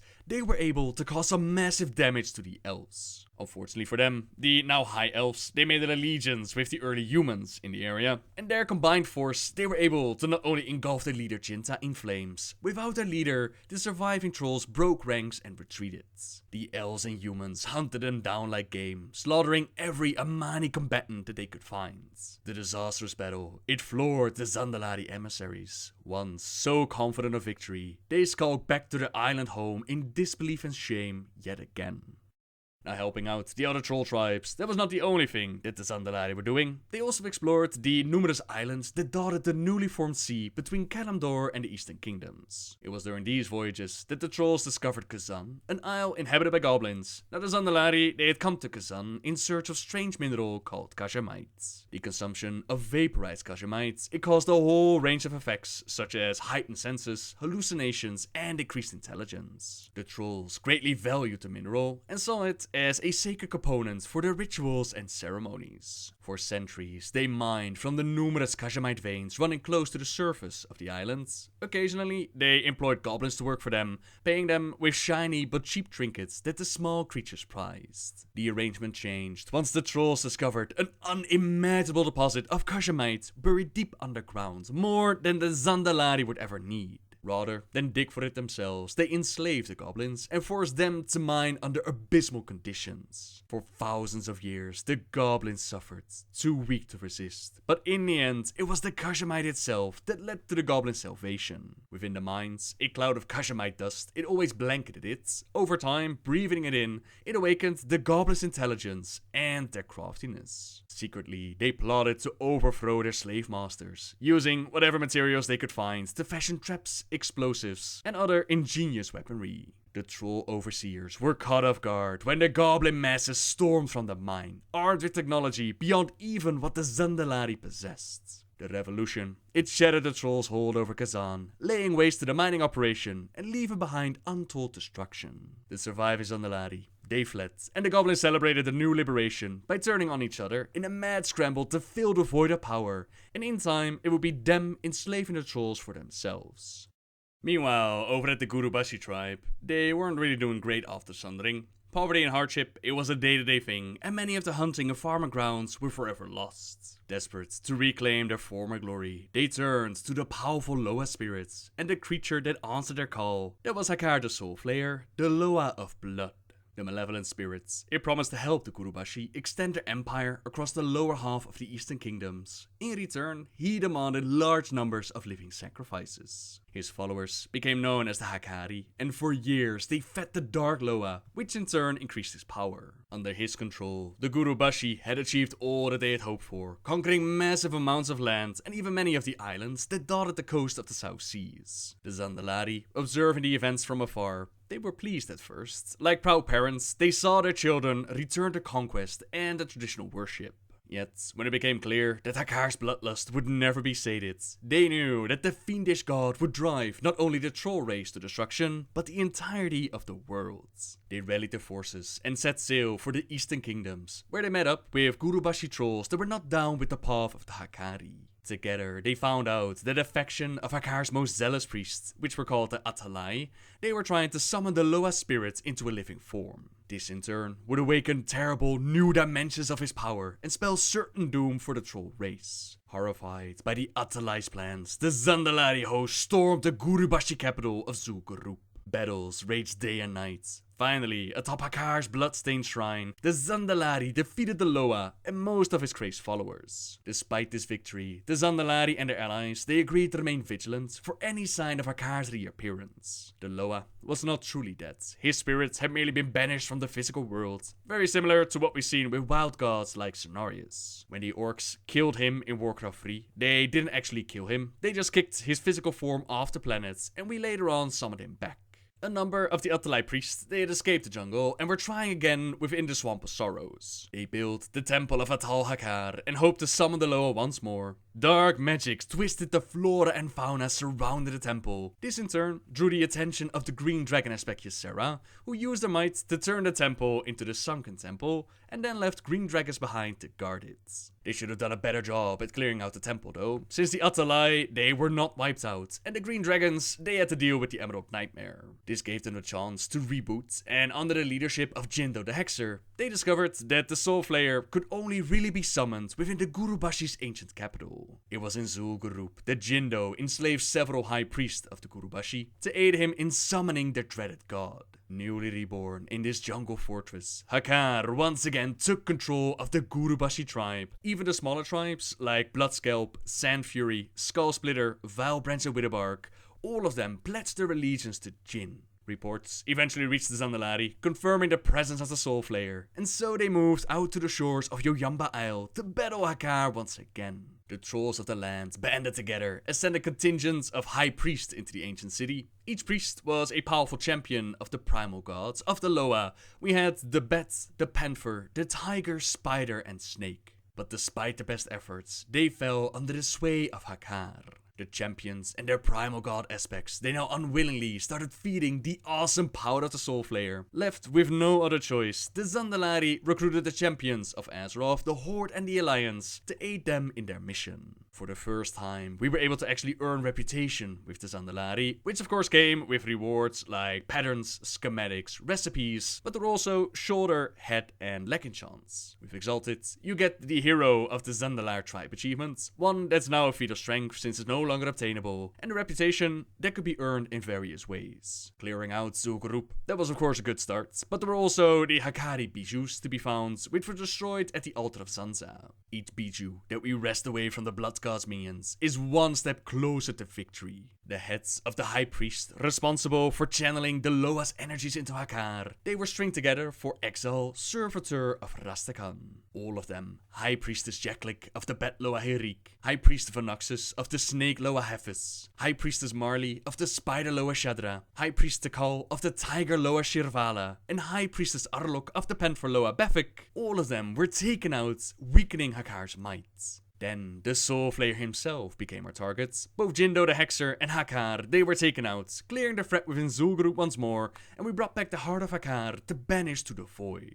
With their mission done, the Zandalari left Yoyamba Isle behind, but you might remember that there was a third major tribe sent out way back when, the Drakari, who moved to the north. That's the same area that the Lich King and the Scourge call home, something that caused the Drakari quite a bit of trouble. While some decided to abandon their tribe and ally with the king, others decided to try and save their kingdom. Where in the past, we've seen priests embodying the powers of the Loa, some even forcing them to assist. Here the Drakari, they tap into near-forgotten rituals, actually consuming their gods and stealing untold amounts of power to be used for their own purposes. While we took an active role in dealing with them, the Zandalari, they were primarily here to witness what was occurring and to chronicle the end of an empire before it was wiped out for good. That is pretty much what happened to them. Despite turning against their own gods, the Drakari Empire would fall to the might of the undead Scourge. Yet amongst the Zandalari to witness these events was the Prophet Zul. As a member of the Zanchuli Council, he was born with the gift of sight. Even as a child, his dark and terrible visions had come true to the last horrifying detail. He commanded fear and respect as one of the Dark Prophets, seers capable of witnessing great tragedies before they came to pass. It is said the god King Rastakhan, ruler of the Zandalari, lords over his mighty kingdom from a throne carved of solid gold. Years ago, as he sat upon this opulent seat of power, he was visited by the Dark Prophet Zul. Zul warned King Rastakhan of a terrible cataclysm, for Zul had seen a vision of the great armored dragon clenching the world in his ferocious jaws. King Rastakhan did nothing. Months later, Zul returned, bearing more grim news from his visions. He saw a legion of serpents pouring forth from a gaping fissure that tore open the floor of the ocean. Still, King Rastakhan did nothing.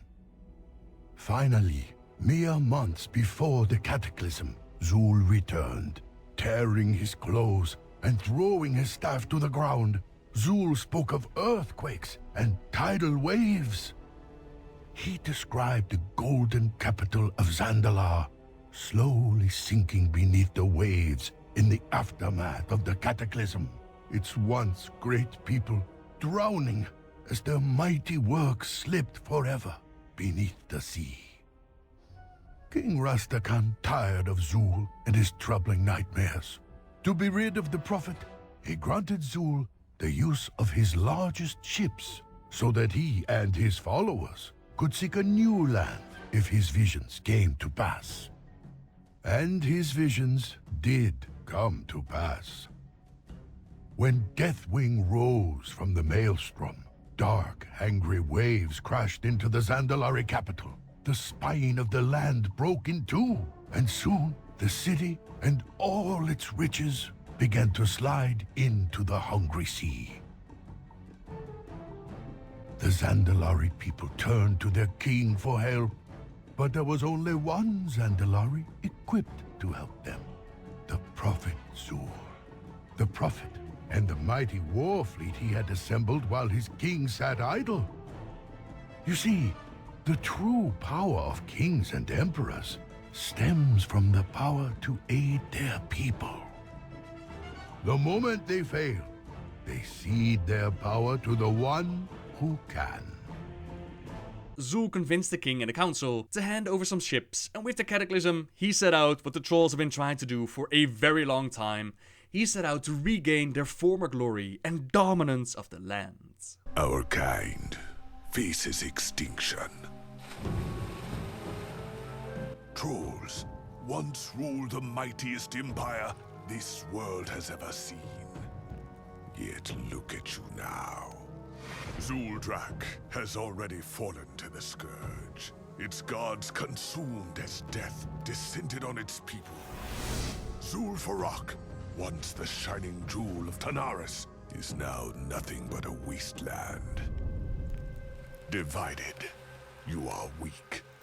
But we, Zandalari, can offer you a future undreamed of. Jinto of the Gurubashi, would you see the greatness of Zul'Garub restored? Join us, and the Zandalari will make it so. Dakara of the Amani, summon your followers to Zul-Aman. Together, we will make Zul'Jin's murderers weep for mercy. Brothers, hear us now! We Zandalari have returned to reclaim the former glory of our people. To see trolls retake the lands that are rightfully ours. And to crush any foolish enough to stand in our way. From the wreckage of the cataclysm, the Troll Empire will rise again!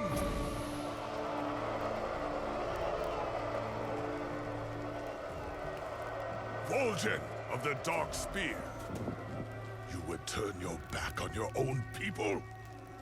The Horde is my people. If it be war you bring, then I stand against you. So be it, Dark Spear. But against the powers we'll soon unleash, none shall stand for long. One must wonder, why does Zandalari supposedly support Prophet Zul in dealing with Hakkar, when during Classic they found out just how dangerous this Loa is? All the same, Vol'jin of the Darkspear tribe, he does not agree with Zul's plans. Actually quite the opposites. As history repeated itself, he stood against the Zandalari. He stood against them as Jindo tried to enslave Hakkar. He stood against them as the new leader of the Mani tried to bring war. He stood against them when the Zandalari returned to Pandaria, the mist disappearing with Mr. Pandaria, where they achieved the resurrection of Lei Shen the Thunder King. Yet all the same, they failed in their conquest of trying to take Pandaria as the new land. Despite his visions, the Zandalari Empire has been unable to reclaim what is lost so many years ago. As Garrosh once said, times change, and those that cling to the dreams of the past, they're ultimately doomed to fall to the reality of the present. Time and time again, we see that Azeroth is now home to new races, new powers, and to stand a chance against the future, the Zandalari will have to change. That is where Battle of Azeroth comes in, an allegiance with the Horde, and Zandalari joining their ranks. It's not 100% set in stone, but so far their classes appear to be Druid, Hunter, Mage, Priest, Rogue, Shaman, Warlock, and Warrior. Their totems, they look pretty awesome, and their druid forms are simply out of this world. But since all of that is Battle for Azeroth stuff, time will tell how all of that's going to play out. For now though, I hope I've been able to give you a clear understanding of where the Zandalari started, what the society is like, and what their role within the world of Warcraft has been. Hello everyone! Vol'jin has been part of the Horde for a very long time, and at the end of Mr. Pandaria, he was granted the title of Horde Chief, the first non-orc in history. But what road led him to this destiny, and what might the future hold for this Shadow Hunter? That's what we're going to talk about today, so let's begin, shall we? We don't know much about Vol'jin's youth. He grew up as one of the Darkspear trolls within the Darkspear tribe upon the Darkspear Islands. His best friend was Zelazane, and together they would go fishing, wrestling, building mud forts, claim their first kill together. Zelazane was the one who Vol'jin trusted with his fears and triumphs. The time that he cried over the dead pet when he was a small child, or the day that he'd beaten an older bully senseless, Zelazane had been there for all of it. His father Sen'jin was a powerful witch doctor and the spiritual leader of their people. One day, Sen'jin looked into the flames and he received a vision. Change was coming to the Darkspear tribe and Vol'jin had to get ready. For this, his father told him to travel to the part of the island called First Home. This was the place where nobody went besides shadow hunters and fools, and Vol'jin, at this time, was no shadow hunter. He convinced his best friend Zelazane to join him on his quest, and together they faced the challenges given to them by the Loa, ancient spirits of those who had transcended death and could grant wondrous boons or inflict terrible punishments. During their time within First Home, Vol'jin received visions of the future. He saw himself team up with Orc and Tauren,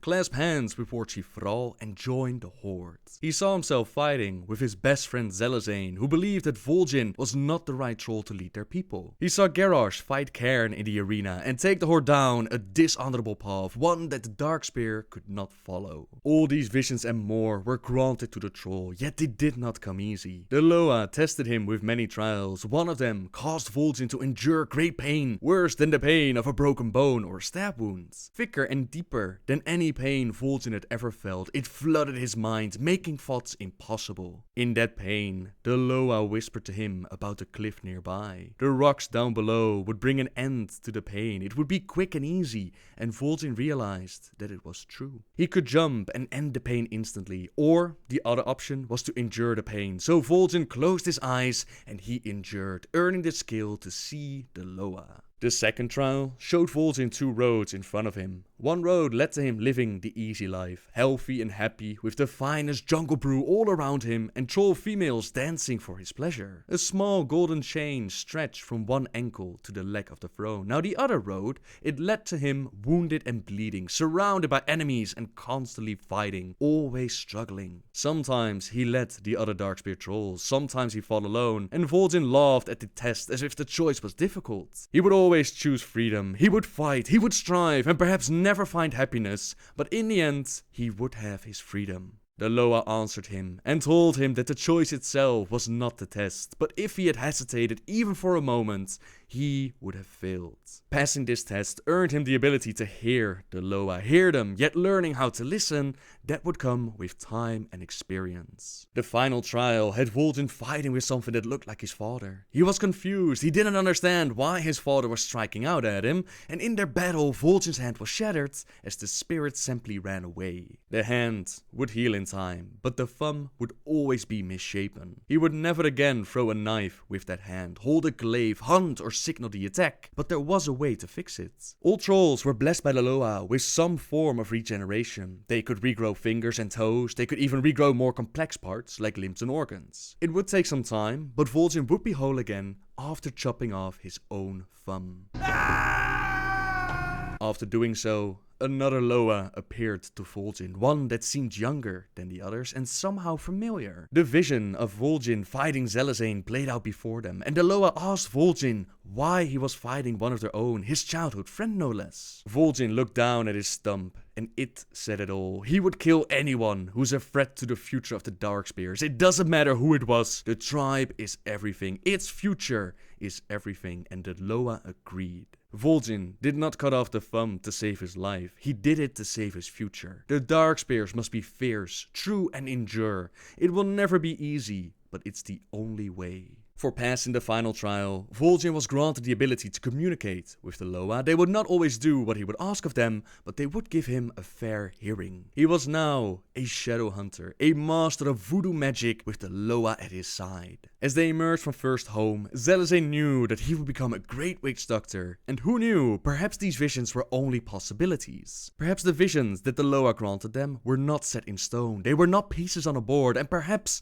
they did not have to fight each other. As they left First Home behind, the visions granted to them faded away. Only impressions and a few words remained. Endure, true and fierce. To Vol'jin and Zelazane, it felt like they were in there for a week, while in truth it was actually for 3 months, and in that time the visions of Sen'jin had come true. Warchief Thrall had taken his people west to the ancient lands of Kalimdor, and on their journey a sudden fierce storm forced them to seek shelter in the cove of a nearby remote island. It was there that they met with Sen'jin. Warchief, I sense strange magic all around us.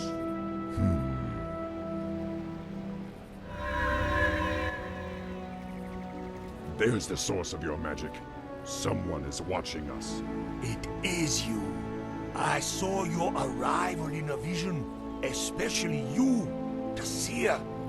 Or is it just my old mind playing tricks on me? Looks like this troll's been on the island a little too long. We're real enough, Old One. My name is Thrall. I be Sen'jin, leader of the trolls. This island used to be ours alone, but no more. You and your friends must be careful. The humans established an outpost on this island some time ago. Humans? Yes, they hound us day and night. Their patrols be all over the place. Not be long till they find you too. Well, I'd rather find them first. We can't risk their patrols alerting the outpost about us. Loktar, my brothers. We're moving out. Good luck, my friend. I got important matters to tend to, but I be seeing you soon. While Thrall and the orcs teamed up with the trolls to take care of the humans, another threat appeared.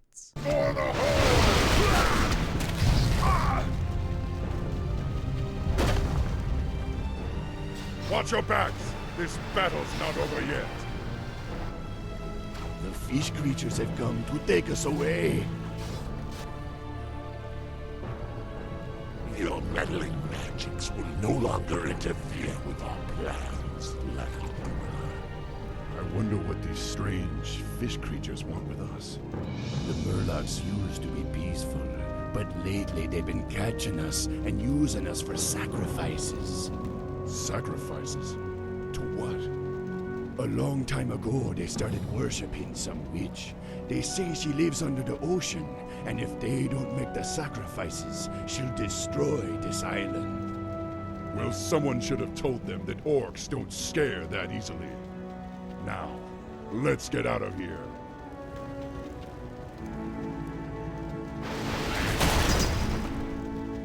Warchief, Sen'jin was just taken away by the fish creatures. I tried to stop them, but there were too many. They said he is to be sacrificed to their witch. Then we have no time to lose. Sen'jin must be freed. Warchief, I sense a protective shield around the source room. I believe these 3 fish creatures are helping maintain it. Pathetic fools. They will not stop us from receiving what has been promised. Sen'jin, don't despair. You'll soon be joining him. The vision told me you would lead my people off this island.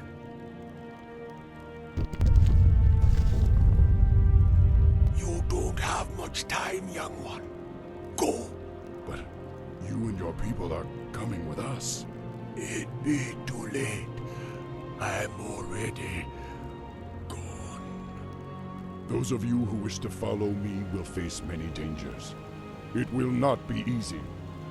But if you wish to join us, you are welcome. Yeah, man. Pretty soon there'll be nothing left here anyway. We come with you.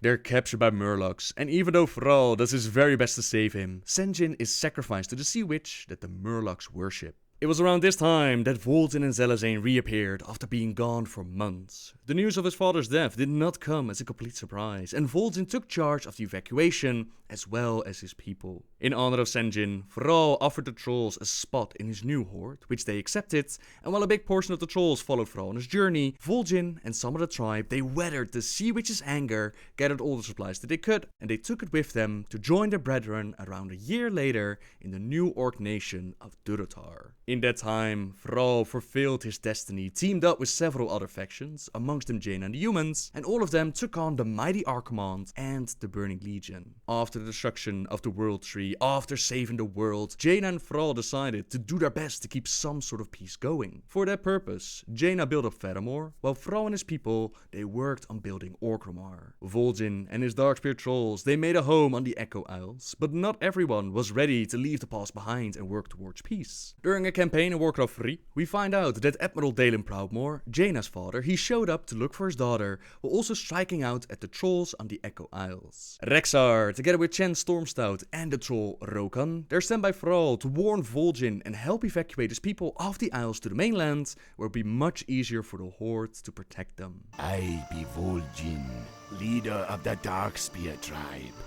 It be good that the Warchief sent you when he did, man. Our village is already be under attack by the human fleet. We got no time to waste. Even now, the humans' battleships be blasting away at our coastal villages. You have little chance of defeating such a force on your own, Vol'jin.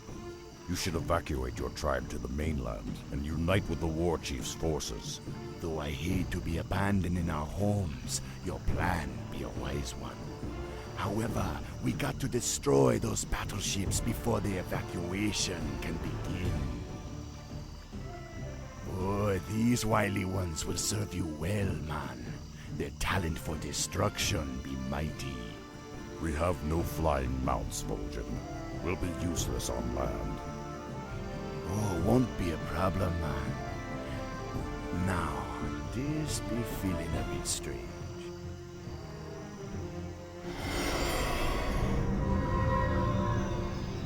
After destroying some ships and lighting some fires, Rexxar fulfills his mission and the trolls are saved, but the mission isn't over quite yet.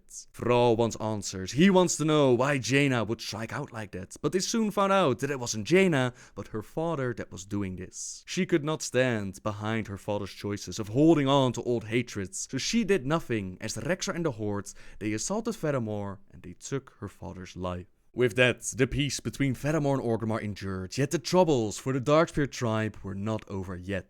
Kil'jaeden, Vol'jin's longtime friend, he'd gone mad with power and he betrayed their tribe. With the use of dark voodoo, he robbed most of the Darkspear trolls of their free will, forcing them to obey him. Vol'jin feared that all of his people would fall to Zelazane's sorcery, so he ordered the tribe to abandon the Echo Isles and move to the fishing village called Sen'jin on the coast of Durotar. During classic World of Warcraft, adventurers were often sent out to strike at Zelazane and his forces to win back the trolls' first home on Kalimdor, but Zelazane, he was not so easily defeated.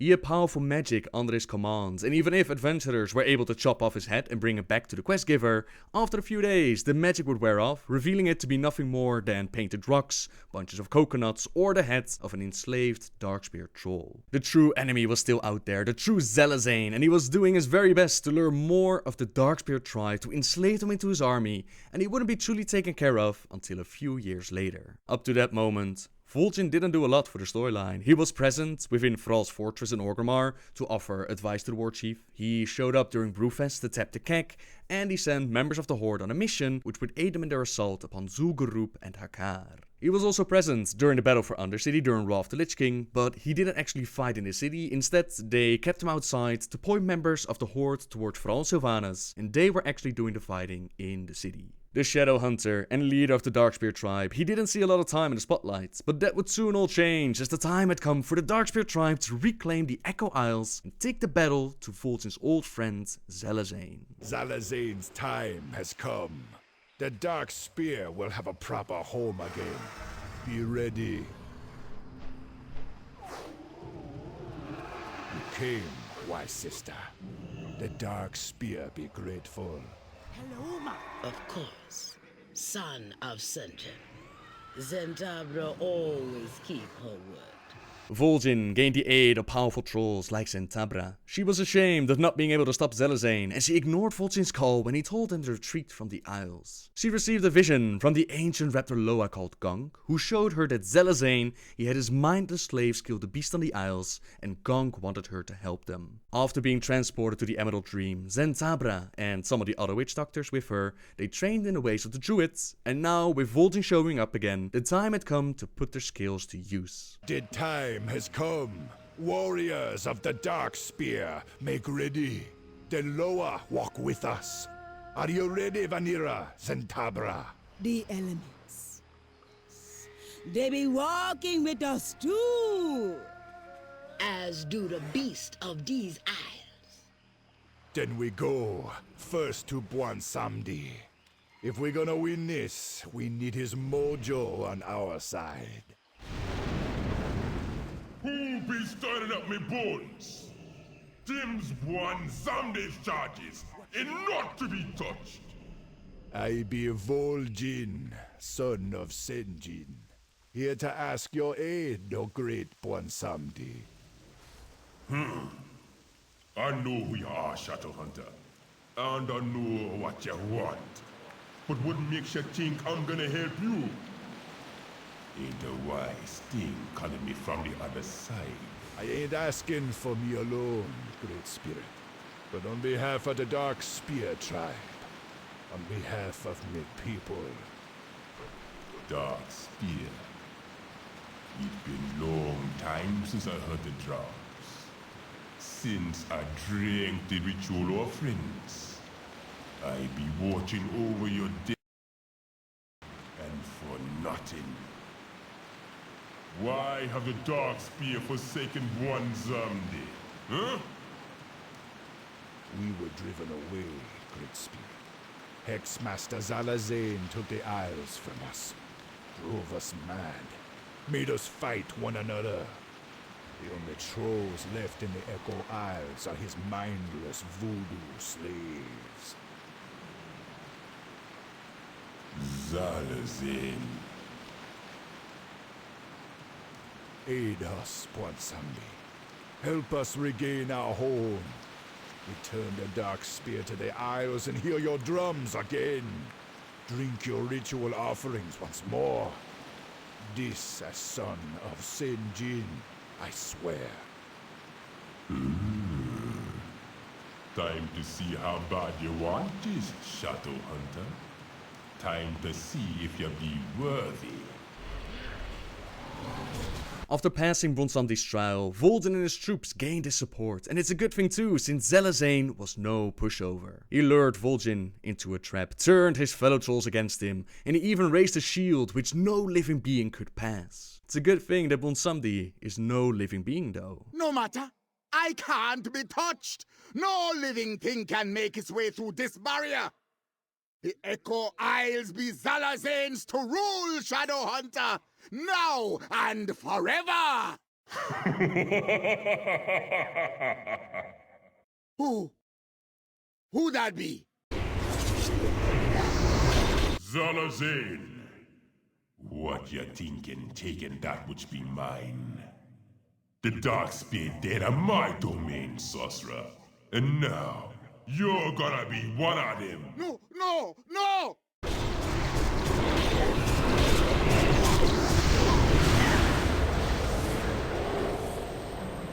fitting end for so foul a troll. Bronsamdi, you have my thanks, and that of all the Darkspear. We will continue to honor you as is proper. It'll be good to hear the Darkspear drums once more. You take care now, son of Sinjin. One someday, we'll be waiting for ya on the other side. Time to return to the village. Time to rebuild our home. The Darkspear's home. Will you be staying with us, wise Zencapo? Me fate be entwined with yours now, Vol'jin. For good or for ill. I be stay. Bronsamdi himself struck down Zelazane, and the Echo Isles, after around 6 years, belonged to the Darkspear trolls once again. Several of the visions shown by the Loa during his trials to become a Shadow Hunter, they've come true, and sadly, the one that showed Cairn fighting Garrosh would soon become a reality. Just before the Cataclysm, the world of Azeroth cried out in pain, and Thrall knew he had to go to Outland to learn from the elements there and find out what is going on. He decided to make Garrosh leader of the Horde while he was away, despite people like Cairn and even Garrosh himself telling Thrall that this was a very bad idea. The Orc Shaman had made his choice though. He left the Horde behind to save the world, while telling Garrosh that he would not have to do it alone. He had advisors like Eitrigg and Vol'jin at his side, but right at the start, things don't seem to go that smooth between Garrosh and Vol'jin. In-game, we saw a conversation about Thrall leaving the Horde behind, and Vol'jin mentioned that the people were very happy about the success in Northrend. Garrosh quickly said, "Our success? Troll, you played no part in the Horde's victories in Northrend. While I led the warriors against the Lich King, you merely took back a few scattered isles." "Watch yourself, young one. You don't." Eitrigg told them to hold their tongues and that there were larger issues at stake, but this small conversation was a hint of things to come. The Twilight Hammer cult attacked a meeting of druids, both Tauren and Night Elves, and word of this attack reached Cairn, chieftain of the Tauren. They didn't know that the attack was planned by the Twilight Hammer. They thought that the attack was an order of Garrosh. So Cairn confronted the war chief, and this led to them entering the arena and fight in Mak'gora, a duel to the death for leadership of the Horde.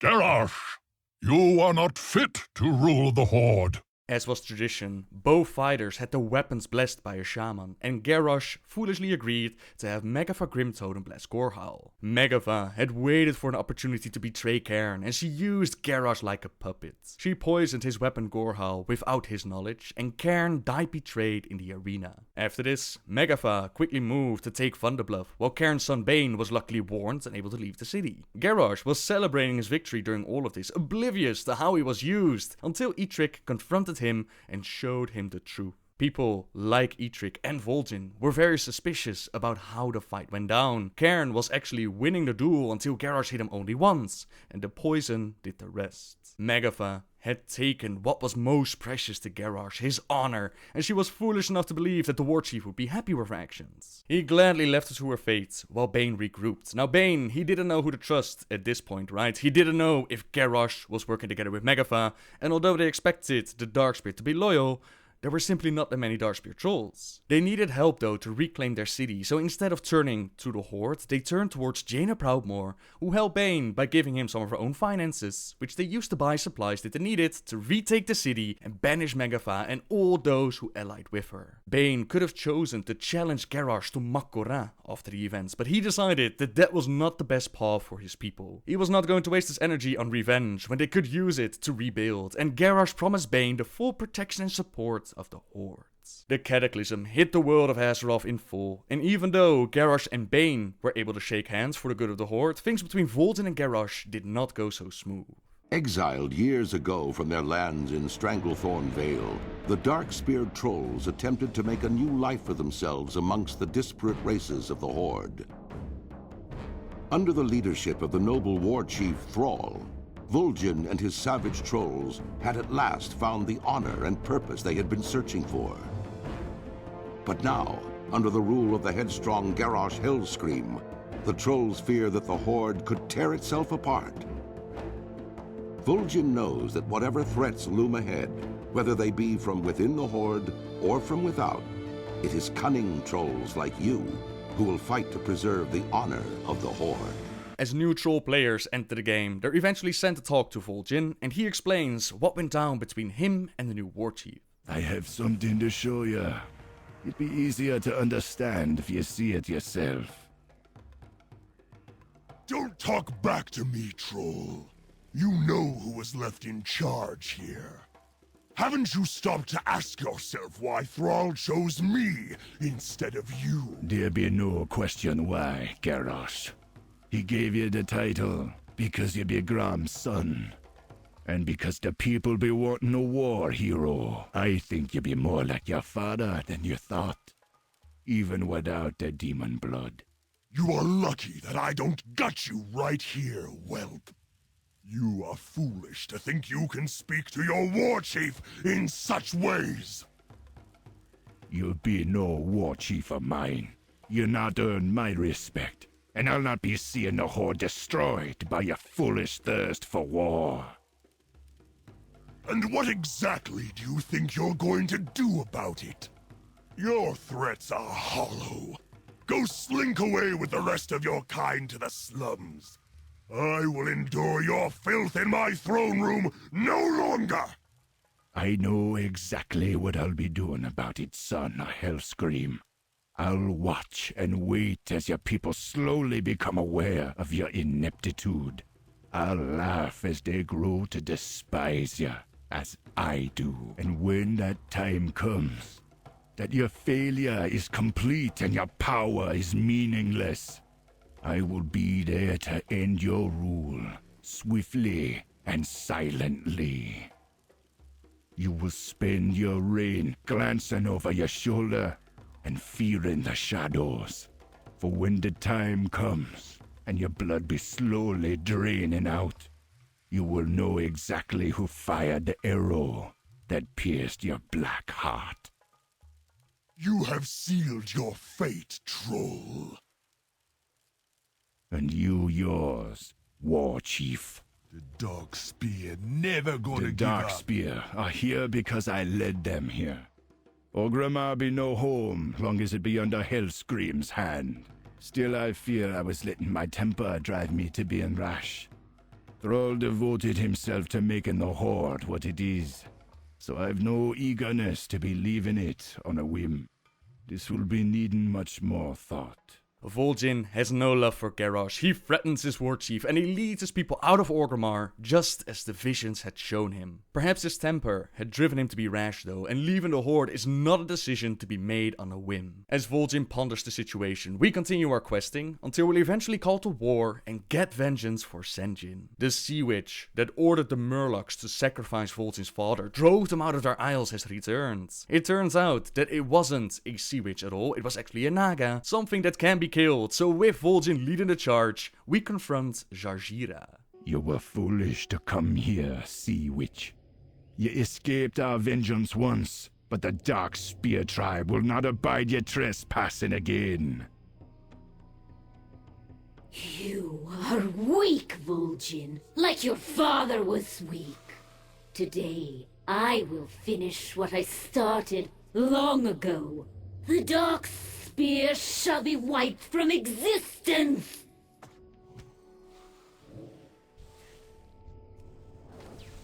Take care of our spirits.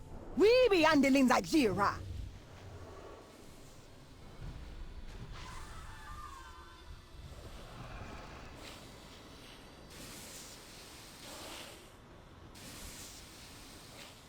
You were a fool to touch my fires! When Vol'jin falls, you know who dies next. I'll get the fires this time! The spirits be restless. Not so fast! Sonny! No! No! It be done. Our ancient enemy is defeated.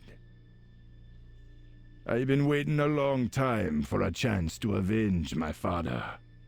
A great weight has been lifted from my shoulders. I must be returning to Darkspear Hold. Please, meet me there once Vanira is done with her healing of the boy.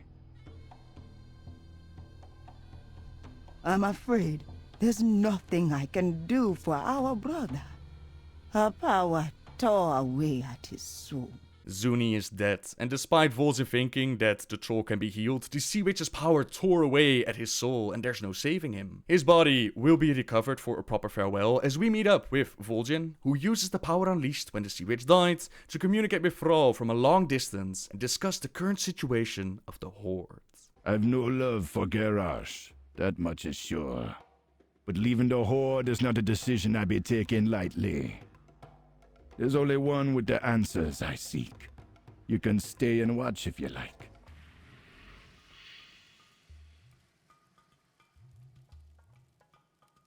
Vol'jin, it's good to see you, brother. Thrall, I'm glad you be well. There were rumors otherwise. Indeed, someone did try to kill me, but that is not my greatest concern at this moment. The world itself calls for my aid. I must beg your counsel, my friend. I can't be standing by Garrosh while he be turning our people against each other for the sake of war. My respect for you does not extend to this new horde. I'm thinking of leading my people away. Vol'jin, I chose Garrosh because he has the strength to lead our people in these trying times. For all my supposed wisdom, there have been moments that I've barely been able to hold the Horde together. The Wrathgate and Undercity displayed that clearly enough. The Horde cries for a hero of old. An orc of true blood that will bow to no human and bear no betrayal. A warrior that will make our people proud again. Garrosh can be that hero. I did not make this decision lightly, Vol'jin. I know our alliances will suffer for it. I know the Horde will be irreversibly changed. But I made this choice with confidence that Garrosh is exactly what the Horde needs. I'm trusting you and the other leaders not to let this divide our people. You are stronger than that. I understand, brother. I will think on this and be troubling you no further. You have a world to be saving. Thramka, old friend. You be strong and proud, young blood. The Dark Spear will be honored to have you fight beside him. These be dark times, but our people will be staying with the Horde for the good of all. Thrall's words be true. They always be. The Horde is much more than just a few old, stubborn leaders and a handful of heroes from Northrend. The people be crying Garrosh's name, at least for now. Still, I be hoping Thrall will return to us one day.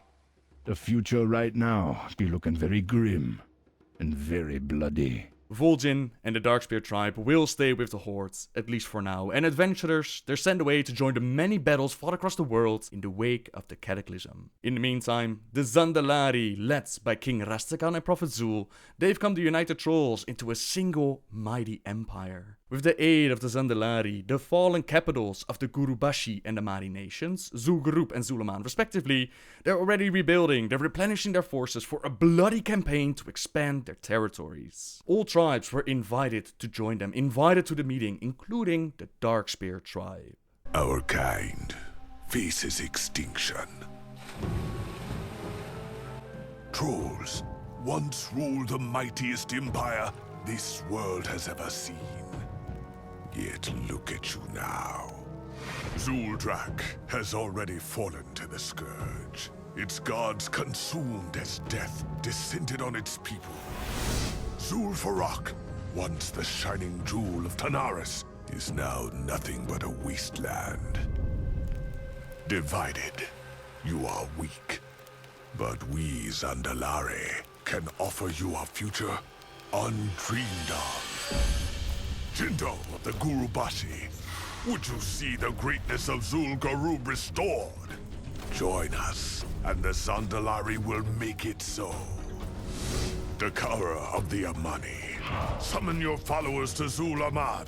Together, we will make Zul'jin's murderers weep for mercy. Brothers, hear us now! We Zandalari have returned to reclaim the former glory of our people. To see trolls retake the lands that are rightfully ours. And to crush any foolish enough to stand in our way. From the wreckage of the Cataclysm, the Troll Empire will rise again!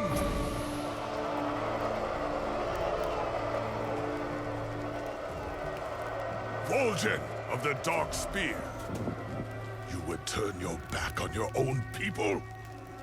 The Horde is my people. If it be war you bring, then I stand against you.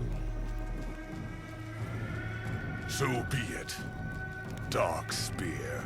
Vol'jin will not join the other tribes in this war, and he goes around warning both the Alliance and the Horde. Now, to understand the next part in the story better, I think it's a good idea to take a step back and talk a little bit about the troll history. The earliest known troll tribe is called the Zandalari. There were different levels within their tribe. You had the poor, the rich, the powerful, the intelligent. There was a caste system in place, and over time those castes, they evolved into separate breed of trolls. Most of the Zandalari were into acquiring knowledge and preserving their history, but a significant portion wanted to conquer the world. They left the Zandalari tribe behind to create their own tribes, and the Zandalari were perfectly fine with that. They saw it as children trying out a youthful rebellion who would eventually come back to beg for the Zandalari approval. But the trolls, they did not return. Instead, two distinct troll empires emerged. You had the Amani and the Gurubashi tribes. The Amani were forest trolls, whereas the Gurubashi were jungle trolls. Now, over time, from these two massive tribes, a lot of smaller tribes would emerge. For example, the Darkspear tribe,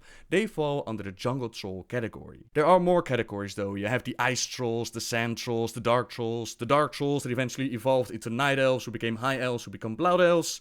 But that's a whole different story though. Let's focus on this right now. Now, the history of the Gurubashi is that they started to worship Hakkar the Soul Flayer, and at first, the Zandalari were very happy for the Gurubashi, that they were doing very well and that they were expanding their territory. But they soon figured out that Hakkar was not a being to ally yourself with, so action had to be taken. The Zandalari moved out, the avatar of Hakkar was destroyed, and the priests that worshipped him, the Atalai and the Hakkari, they were hunted to near extinction. After their defeat, the different jungle troll tribes started to fight amongst each other, and it was around this time that the Darkspear tribe, they split off from the Gurubashi Empire and they moved away. Now, a few survivors of the Atalai and the Hakkari, they escaped into the Swamp of Sorrows, where they built the temple of Atal Hakkar, and they tried to summon Hakkar once more. The green dragon aspect Ysera found out about their plans, and she smashed their temple, which is why we now call it the Sunken Temple. They left some green dragons behind to guard the place, but there was no need. Since Hakkar could not be summoned within the Sunken Temple, he can only be summoned within their ancient capital of the Gurubashi Empire, namely Zul'Gurub.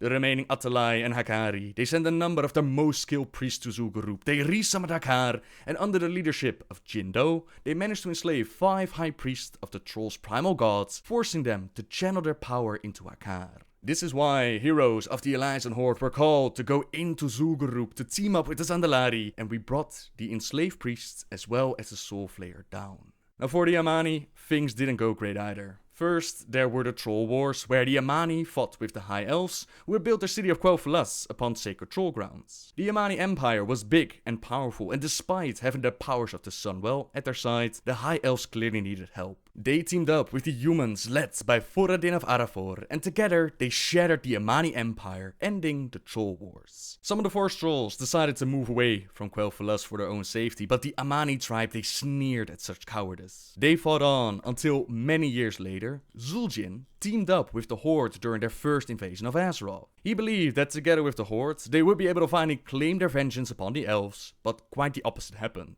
The Alliance of Lordaeron was formed, and they were able to defeat the Horde, to which Vol'jin was captured. They cut out his eye, he cut off his own arm to escape, to which he fled to Zul'Aman, where they decided to seal some of the essences of their mighty troll animal gods in their strongest of champions, and they kept fighting with their ancient enemy. This enemy started to call themselves Blood Elves, in honor of those who had fallen to Arthas and the Scourge, and Zul'jin's crusade against the Elves would be stopped by a very unexpected development. The Horde, now under the leadership of Thrall, they had accepted the Blood Elves within their ranks, and now Vol'jin was done with all of them. I spit on the Horde! He planned to take down everyone, humans, elves, orcs, Alliance and Horde, all alike, and of course, we couldn't let this happen. Heroes were sent in to take care of the Amani, but as we saw in the trailer, there are still enough trolls left to put up a fight, especially when they unite under one banner, especially under the leadership of the Zandalari. The world had to unite against these threats, so Vol'jin, he sent out his emissary Wamba to both the Alliance and the Horde to warn them about what's going on within the jungle of Stranglethorn. We joined Wamba as she's trying to find and help Vol'jin, who's already gone ahead to warn the people, as well as give a warning of our own. Throughout the questline, we encounter several of the bosses within Zul'Gurub who've been going around Stranglethorn causing all kinds of trouble with snakes and zombies and panthers, until we finally encounter Vol'jin in Booty Bay. We have to go into the old city of Zul'Gurub. We have to take down the trolls inside until we face off against Jindo himself. Now, have a taste of Jindo's true power! Your deceit is unforgivable, Jindo. You spit in the face of a god. Now known as Jindo the Godbreaker, he has not only managed to come back from the dead, he has also chained Hakar the Soul Flayer, forcing him to give up his power. There are a lot of great and primitive gods in the world, but Hakar is amongst the darkest of them all, and you don't mess with such a god. We break the chains, we liberate Hakar, and we let him take care of the rest. You overstepped your bounds, Jindo. You toy with powers that are beyond you. Have you forgotten who I am? Have you forgotten what I can do? Be freed, insects. I will deal with you another time.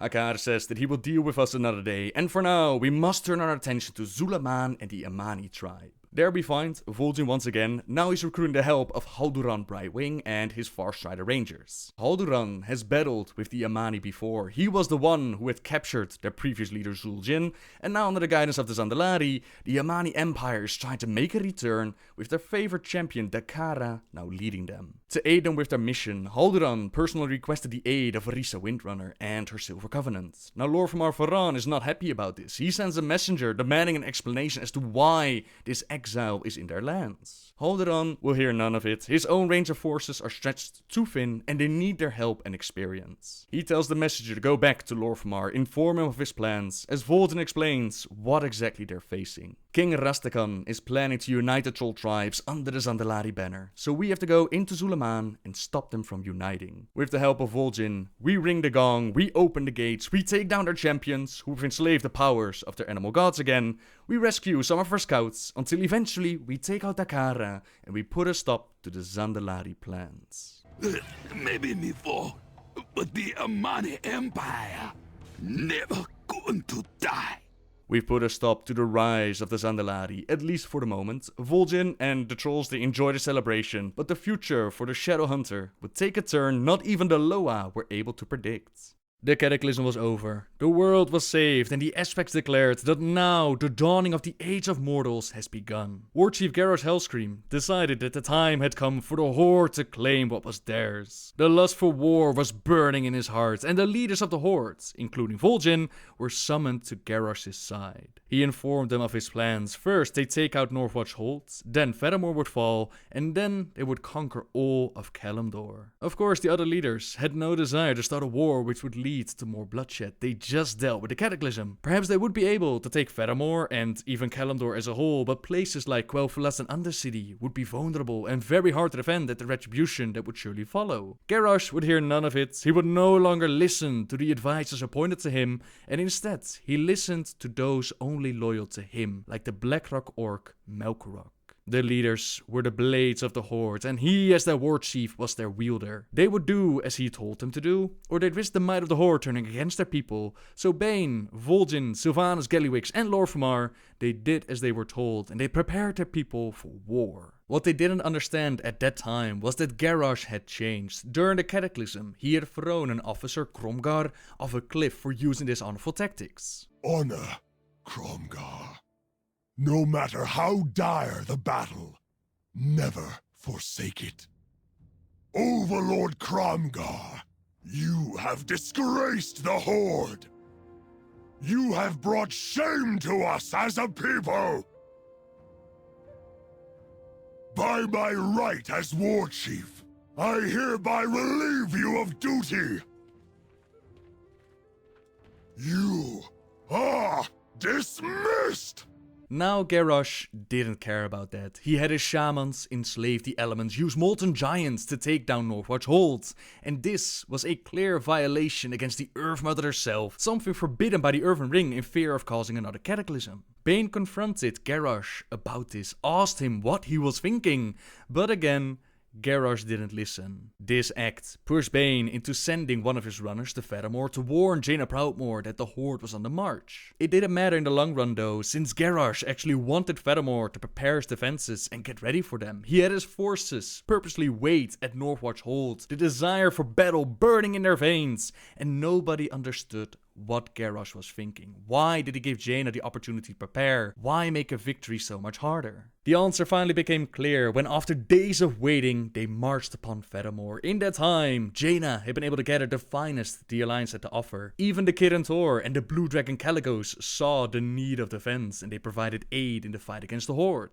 Within the courtyard, Vol'jin, Garrosh and Bane fought with the Alliance forces, as Kalec tried to use his ice magic to seal them in. Vol'jin saw what was happening. He warned Garrosh and Bane, to which Garrosh saw the time fit to call the retreat and unfold his plan. He was never planning to take Fedamore in an honorable battle. All he wanted was as many troops, as many powerful generals and leaders gathered, so that he could wipe them out with one single mana bomb. We're gonna turn this place into a sinkhole!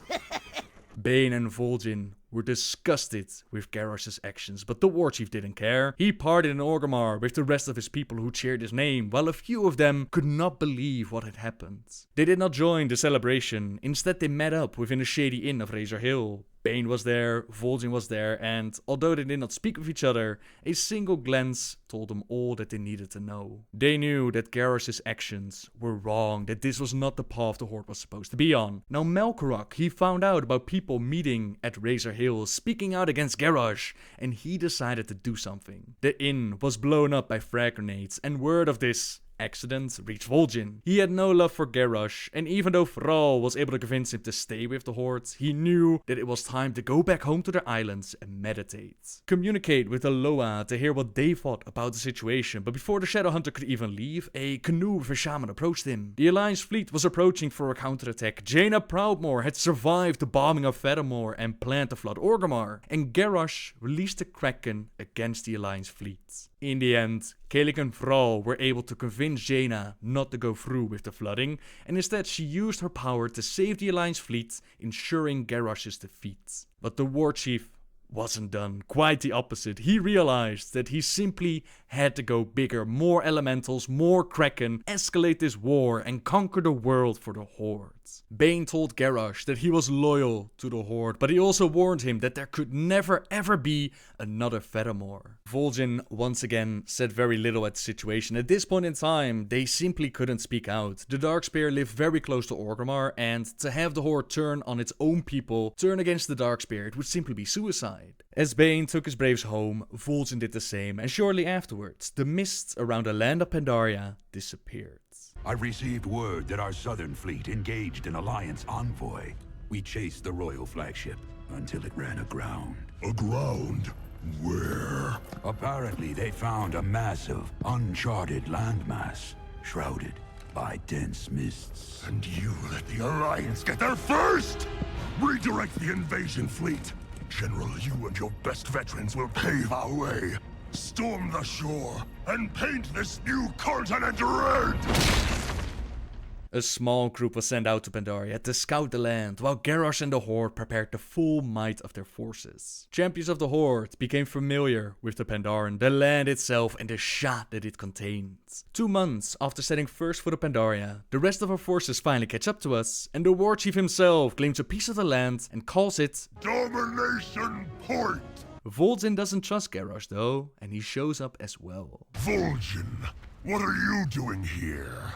Shouldn't you be on your island kissing frogs? What are we doing here?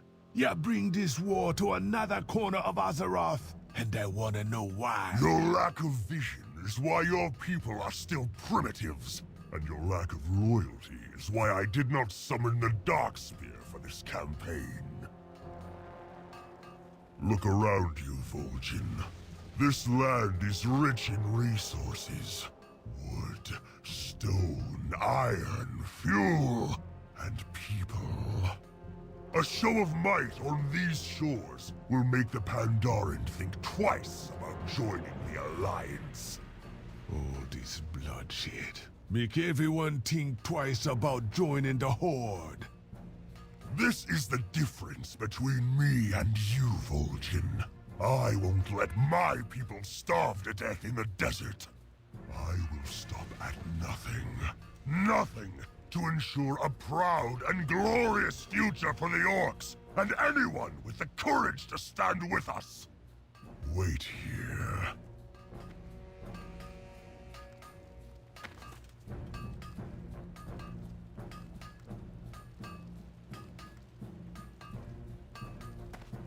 There is something you can do, Troll, to demonstrate your value to the Horde. A mission in the heart of this continent.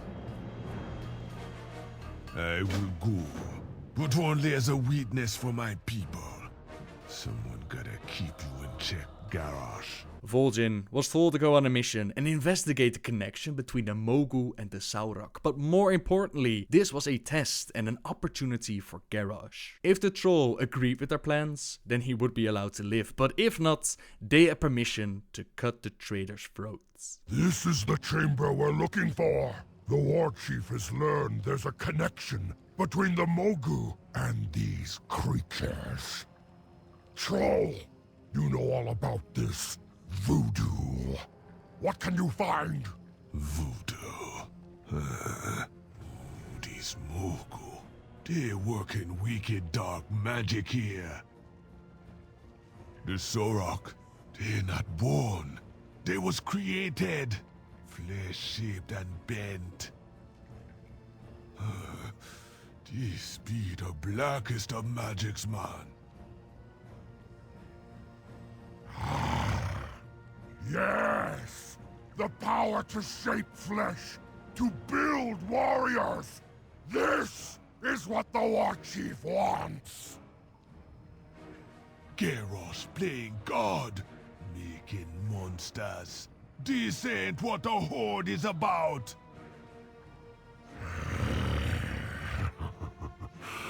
He knew you were a traitor!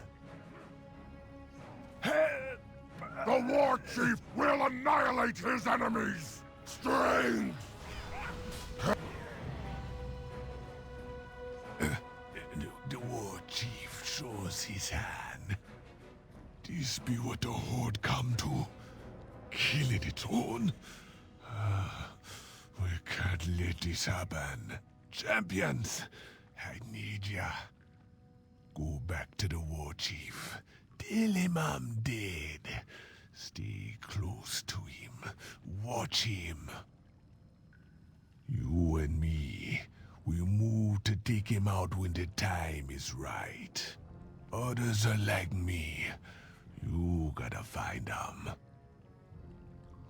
Swear the blood oath with me. Keep your eyes wide open. It be done. We brothers in this until the end. I'm gonna disappear for a while. Don't forget about me. We take Vol'jin's blood oath and pretend that he's dead, while in reality he was actually found by his longtime friend Chen Stormstout and taken to the Shadowpen Monastery to recover. I've already done a detailed video about the events of Shadows of the Horde, but what you need to know about this novel is that Vol'jin was once again given the choice to join the Zandalari, as they too had made their way back to Pandaria to reconnect with their ancient Mogul allies and conquer the world. Last time, Vol'jin's answer was simple. The Horde was its people, yet times changed, and under Garrosh's leadership it seemed like the Horde was not as it used to be. In the end though, Vol'jin saw how shadow hunters of the past turned their back on the Zandalari, as the Zandalari concerned themselves more about riches instead of their own people and the Loa. He also realized that the Darkspear tribe is his family. The Darkspear tribe is a part of the Horde, which makes the Horde the family. Garrosh does not act out of the best interest for the Horde. He does what he wants to do, and Vol'jin cannot allow Garrosh to harm his family like that. That is not someone who he was, who he is, or who he wants to be, so after taking his time to recover, to learn a few monk skills delaying the Zandalari invasion of Pandaria, as we too dealt with the Zandalari and the Thunder King on the Isle of Thunder, Vol'jin makes a return to lead the Darkspear rebellion. Meanwhile, Garrosh didn't sit still. He went around in an attempt to gather more power, more forces, and in the process pissing off not only the Alliance, but also the fellow leaders of the Horde. We joined Thrall as he liberated the Darkspear on the Echo Isles from the Kor'kron, as Garrosh had the goblins search within the Veil of Eternal Blossoms for an artifact of great power, and they actually found something. They found the heart of the old god Y'Shaarj. I only sleep. Back at Orgrimmar, he and his Kor'kron have taken over the city, trolls are being held at gunpoint, Zayla and the Dragonmaw have allied with Garrosh, and the time for a revolution is now. Walk with me. Vol'jin been seeing ya in just a moment. The war chief still believes Vol'jin be dead, slain by his Kor'kron assassin in Kunlai Summit. Vol'jin survived, but he still remembered the sting of a Hellscream betrayal. Darkspear never die. When Vol'jin come back to us, I saw he was changed. The light of a revolution be burning in his eyes. Now look around you. The Darkspear rebellion begins. Hellscream's worst nightmare. The spark becomes a flame. The flame becomes a fire. The fire an inferno. We gonna burn our way to the gates of Orgrimmar. But we gotta feed this war machine. Stone, wood, oil, meat. We be needing them in large supply. That's where we need you. Go speak to Vol'jin. Prepare yourself. From here on out, we be asking more of you than ever before. Look at us three. Back to the sands of old Durotar. It'd be just like old times. Not quite, old friend. Times have changed. The line between friend and foe is not so clear. Vol'jin has plenty of people to fight Garrosh, but he needs supplies, and you are the one to bring it to him. But this does not sit well with Garrosh, and he sends Kor'kron after you. They come! Hellscream think his own people gonna roll right over. Time to show this war chief the fury of the Darkspear! Kor'kron and mercenaries attack Sen'jin village, but they're no match for the combined might of Thrall, Chen, Vol'jin, Darkspear, and champions of the Hordes. Hold! Let them run away. Hellscream will execute them as cowards if they go back. Sen'jin village is safe. Regroup! We press the advantage! Before the war chief fortifies Razor Hill, we take it for the revolution and close off the road to the barrens. Anyone who can still fight, Come with me! Wait, Vol'jin. Horde is spilling Horde blood. It's tearing me apart. We need you, man. I know. I trust you to lead the siege. I am needed elsewhere. I refuse to believe that all of my brethren support Garrosh. I am going to Orgrimmar, alone. Eitrigg, Saurfang, surely they are standing against Garrosh. I must find others. You set one foot in Orgrimmar, Hellscream gonna bury a knife in your neck. It's a risk I have to take. But if I am killed, please, watch over Agra and my boy. I won't hear you say such things. It has to be said, Vol'jin. If we don't make it through this, I want you to know, you have always been my friend, my brother. For the Horde. For the Horde.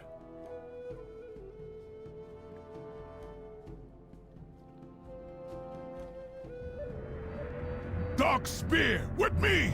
We ride! No sleep till Orgrimmar!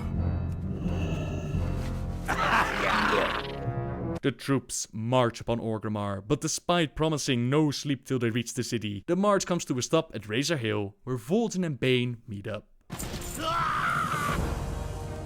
It be done. Razor Hill is ours! The war chief probably see the fires all the way from Gromash Horde. Vol'jin, you're alive! It is true, then. An open rebellion against the war chief. Bane, we be needing your support. Razor Hill be but an outpost. The walls of Orgrimmar be fortified since the Cataclysm. I must tread carefully. Many of my people are still within Orgrimmar. Lor'themar be ready to strike once he finish with the Isle of Thunder, and the Banshee Queen need no excuse. But they both across the sea. Without your strength, we can't breach the city. I need Tauren arms. We are preparing. I just need time to ensure the safety of my people. But Vol'jin... Garrosh has turned Orgrimmar into a fortress. You may need to seek out allies beyond the Horde. Allies beyond the Horde, meaning that even the Alliance is invited to the party. After gathering resources, building up our troops, the siege of Orgrimmar could begin.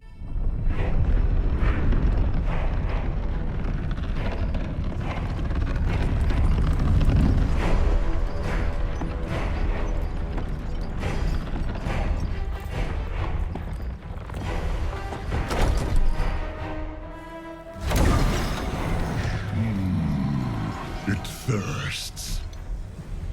Bring it to the pools. I have fought beside the Tauren, trolls, and others. You are nothing like them.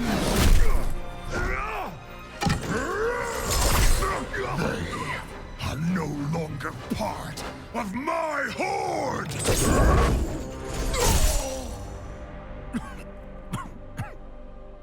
The world will hear of this.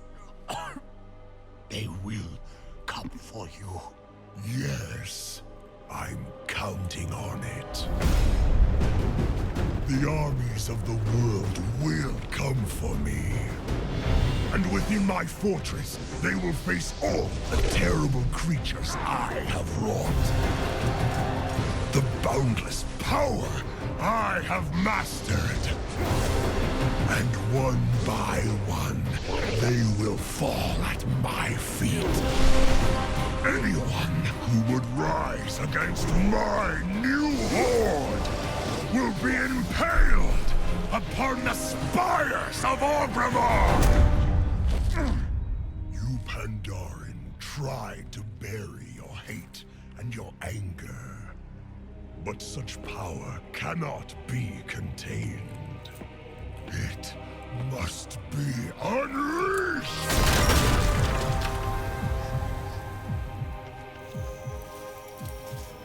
A time will come when you will answer for your crimes. I answer to no one!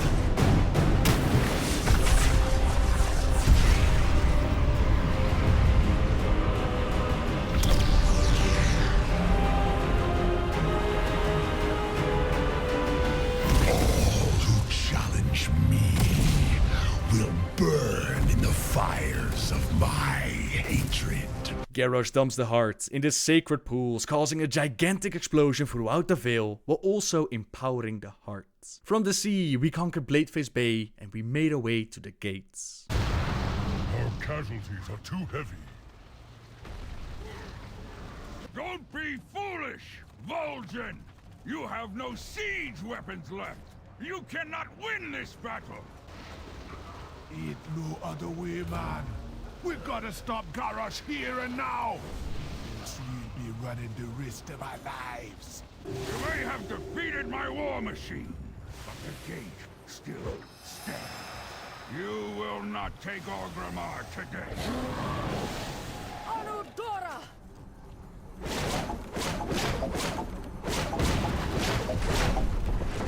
What? Korkron! To the gates! Now! At them, my sisters, for Kalimdor!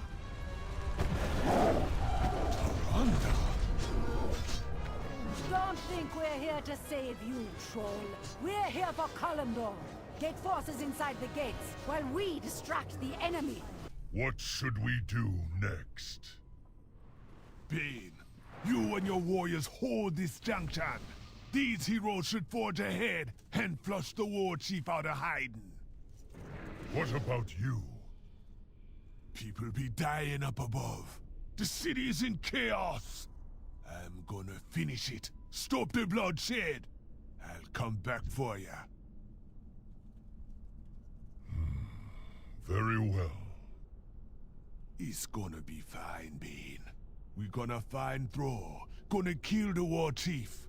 Gonna avenge your father. Earth Mother, protect you, Vol'jin. Dark Spear never die. The combined might of the Alliance and Horde were able to break down the gates, bring down Garrosh's forces, and even bring the war chief empowered by an old god to his knees. You disappoint me, Garrosh. You are not worthy of your father's legacy. His punishment is not for you alone to decide. I won't let you take him. We have all suffered from his atrocities. My people, more than any other. Let him stand trial in Pandaria. There, we will mete out justice for all.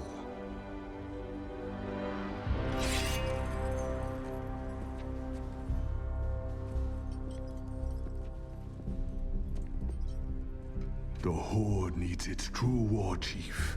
Now, more than ever. Yes.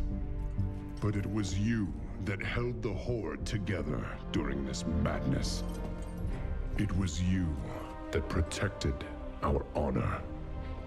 From this day forward, Vol'jin, if you lead, I will follow. I am not worthy.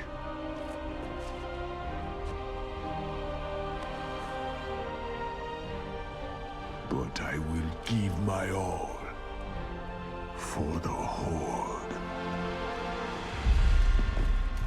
I will speak to your war chief.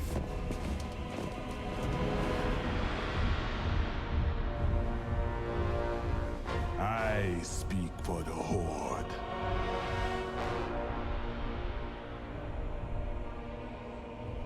Very well. The Horde has committed heinous crimes, Vol'jin.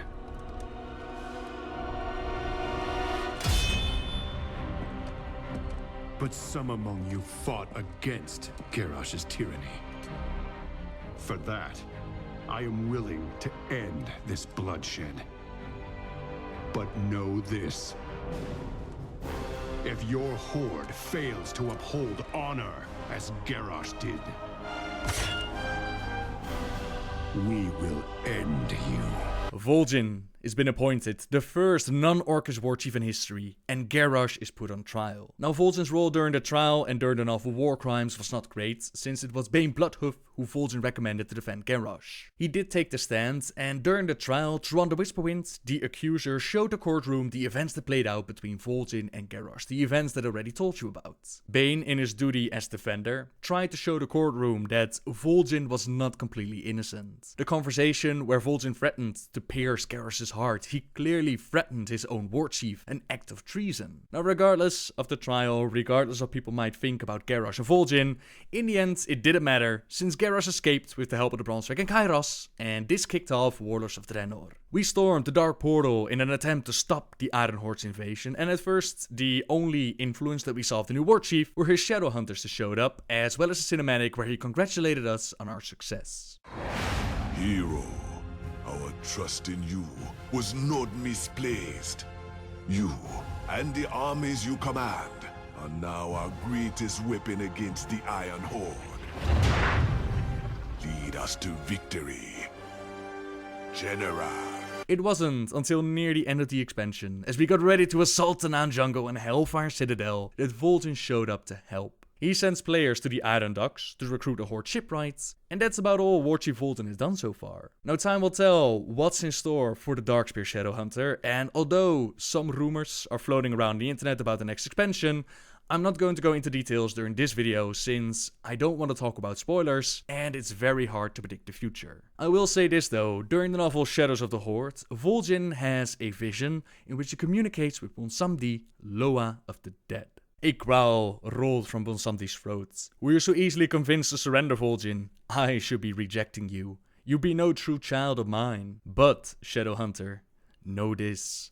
The battle you face be more terrible than any you have known before. You gonna be wishing you had surrendered, for the burden your victory earns gonna be one that will grind you into dust." Vol'jin did choose the life of freedom and struggle, and on top of that, always remember, Darkspear never die. Hello everyone. The Loa Bonsamdi. He's been a shining star during the Horde storyline. You know, beside Yanni, of course. And a lot of you asked if I could talk about his story. To do that, let's first talk a little bit about the Loa in general, as the term Loa is rather broad. From the Warcraft Chronicles, we learned that way back when, 16,000 years ago, the trolls, they evolved from the land's primitive life forms, and they developed a wide array of superstitious customs. Yet no matter what the individual customs may be, what all trolls shared with each other was a common religion that revolved around Kalimdor's elusive wild gods. The trolls called these powerful beings Loa, and they worshipped them as deities. Due to the reverence for the wild gods, the trolls, they gathered near the series of peaks and plateaus within southern Kalimdor, as this was home to many of their honored Loa. The trolls gave the holy mountain range the name Zandalar, and soon they built small encampments upon its slopes. The most powerful group of trolls, they were called the Zandalari tribe. Its members, they claimed nearly all of Zandalar's tallest plateaus, believing them to be sacred ground. Atop the highest peak, they constructed a small cluster of crude shrines. In time, these grew into a bustling temple city, now known as Zuldazar. So from this, we read Loa equals Wild God, and Wild God, they're a primal manifestation of life and nature. They are creatures of two realms. The Wild Gods inhabit the physical world of Azeroth, but their spirits are bound to the ethereal Emerald Dream. Many Wild Gods appear in the form of gargantuan animals, such as wolves, bears, tigers, and birds. Some of the more well-known wild gods, they're beings like Cenarius, Goldrin, and Aviana. But when it comes to the term Loa, it does not seem to be the end of it. Wild gods are Loa, but not all the things that the trolls call Loa seem to be the wild gods. Wisp, for example, they've been given the term Loa. So has the accidental old god Kahun and the Kafrax Kithix. It seems to be more of a broad term that the trolls use to describe powerful beings, rather than just specifically the wild gods. There's also a big troll culture surrounding the Loa. The practices of worship and sacrifice, a lot of it is inspired by real-life voodoo practices, which I won't even pretend to know something about. In short, Loa are powerful beings, be it wild gods or something else, that sometimes can grant the trolls powerful boons, but also terrible, terrible pain. Within the novel Shadows of the Horde, they discuss the nature of trolls and their relation to the Loa, where the spirit of Sen'jin, Vol'jin's father, he presents Vol'jin with the question: what did we call ourselves before we called ourselves trolls? This is in relation to the overall story, with the idea of change, that troll culture has to change with time, or else it will be stuck and it's just going to try and regain that glory of old. Yet Bonsandi, he makes the remark that the Loa came before the troll. Your father be asking what trolls were called before they were called trolls. I be asking what they were called before that, or even before that. Stay true to your nature and honor the Loa. They will have your back, at least most of the time. Something especially important for shadow hunters, like Vol'jin was. Now to talk specifically about Bonsandi, we also have to talk a little bit about Vol'jin. Since the Darkspear, he was one of his favorites, and a lot of things that happened with the Loa, they happened because Vol'jin was there. Becoming a shadow hunter is no easy job. His father Sen'jin, a powerful witch doctor and the spiritual leader of the Darkspear tribe at the time, one day he was looking into the flames and he received a vision. Change was coming and Vol'jin had to get ready, so his father told him to travel to the part of the island which they called First Home. This was the place where nobody went besides shadow hunters and fools, so Vol'jin, he asked his bestest buddy Zelazane to join him on this quest. Both of them were quite young at the time and students of the witch doctor Gadrin. Together, they faced the challenges given to them by the Loa, while both of them also received visions of the future. In Zelazane's vision, he saw himself leading Darkspear fighters away from the tribe. His reasoning being that the current leader was too weak and believed that he sold the Darkspear out. Zelazane saw himself become their new leader and the tribe split in half. Vol'jin, he saw himself team up with Orc and Tauren, clasp hands with War Chief Thrall and join the Horde. He saw himself fighting with his best friend Zelazane, who believed that Vol'jin was not the right troll to lead their people. He saw Garrosh fighting Cairn in the arena and take the Horde down a dishonorable path, one that the Darkspear could not follow. All these visions and more were granted to the troll, yet they did not come easy. The Loa, they tested him with many trials. Trials very difficult to pass, but passing them did give him the power to see, hear and communicate with the Loa. They would not always do what he would ask of them, but they would give a fair hearing. He was a shadow hunter now, a master of voodoo magic with the Loa at his side. As they emerged from First Home, Zelazane knew that he was going to become a great witch doctor. And who knows, perhaps these visions were only possibilities. They were not pieces on a board. Together, they would work things out. Perhaps they did not have to fight each other after all. Now as they left First Home behind, the visions granted to them, they faded away. Only impressions and a few words remained. Endure, true and fierce. To Vol'jin and Zelazane, it felt like they were only in there for a week. Well, in truth, it was actually for 3 months, and in that time, the vision of Sen'jin had come true. Change had indeed come. Vol'jin was forced to step up as the leader, and his story, the visions, they would play out. He would join Thrall and the Horde, while Zelazane went mad with power. He betrayed the tribe, and he used his dark voodoo to enslave Darkspears to his will, and took the Echo Isles away from Vol'jin. But as the vision showed, Vol'jin would fight his former best friend, and that takes us to Bonsandi. Bonsandi is not a Loa that will bless you with rain, or make you look like a cool dinosaur, or want you to go out and bring back treasure. He is the Loa of Death, the Loa of Graves. Inspired by Baron Samedi, a Loa of Haitian voodoo, according to Wikipedia, his domain is that of the dead. The Darkspears, they played their drums for him. They made ritual offerings, as he in turn watched over their fallen. But with Zelazane taking the isles from them, the drums, they went silent. Zelazane, aid us, Bonsandi. Help us regain our home. Return the Darkspear to the Isles and hear your drums again. Drink your ritual offerings once more. This as son of Sen'jin, I swear. Time to see how bad you want this, Shadow Hunter. Time to see if you be worthy. Messing with Bonsandi, that is one thing you do not want to do. Something that Zelazane foolishly did. After passing the trial of fighting restless zombies and even wrestling with the Loa himself, Bonsandi agrees to offer his aid to Vol'jin and the Darkspear. He will be there when we need him, as we confront the arrogant Zelazane, who thinks that he's untouchable. No matter, I can't be touched! No living thing can make its way through this barrier! The Echo Isles be Zalazane's to rule, Shadowhunter, now and forever!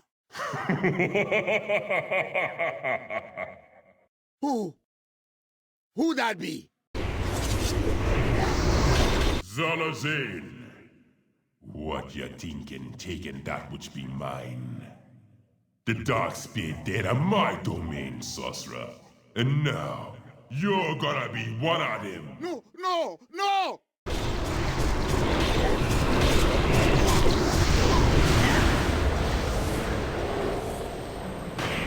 fitting end for so foul a troll.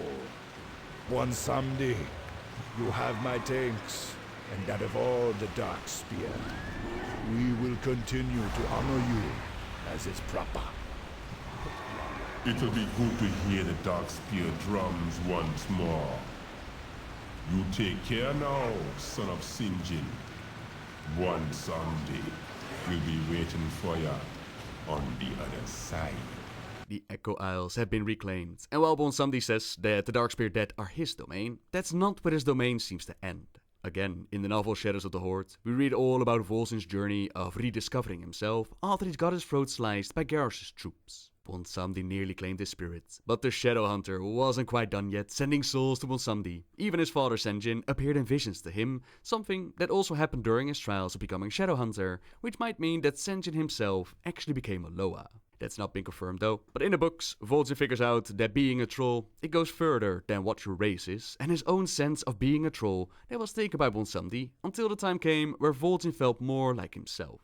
This is a very spiritual book, definitely worth the time to check out. Now he also figures out that the Horde is family and that he can't walk away from it. He hangs out with the human Tyrfan court, learns more about him, and decides to stand with the Shadowpan as the Zandalari made a move on Pandaria. They even forged him a special glaive from 2 curved swords wrapped in shark skin over bamboo. They taught him some massive kick-ass kung fu fighting moves, which turned out to be really handy, as their outnumbered forces were able to hold the line against the Zandalari. That day, many trolls were sent into the care of old Bonsandi, whose presence blanketed the monastery. Yet Tyrfan had heroically pushed Vol'jin out of the way during the fight, taking a Mogu spear in the belly. The Shadowhunter was not about to let the human go, so he asked Bonsandi not to take him. They had made a promise to each other to kill whoever killed them. A Shadowhunter's oath bound them together, while at the same time they had also sent Bonsandi a whole bunch of new souls to take care of.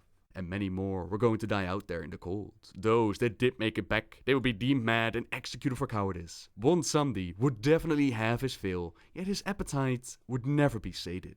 All the same, he gave Tyrfan back, but it does show that even humans can be brought under the care of Bonsandi, and he also has the power to summon Loa spirits, as shown during our Nasmir questing experience. Those of you unlucky enough to have died during adventures in Zandalar, you have heard a familiar mocking voice, that of old Bonsandi. No. You're no good to me, dead. I'll be able to return you to life. For a price. His presence is found all across Zandalar. Sometimes you can find him fishing, sometimes just gazing at what he longs for, but his necropole, that is found within Nashmir.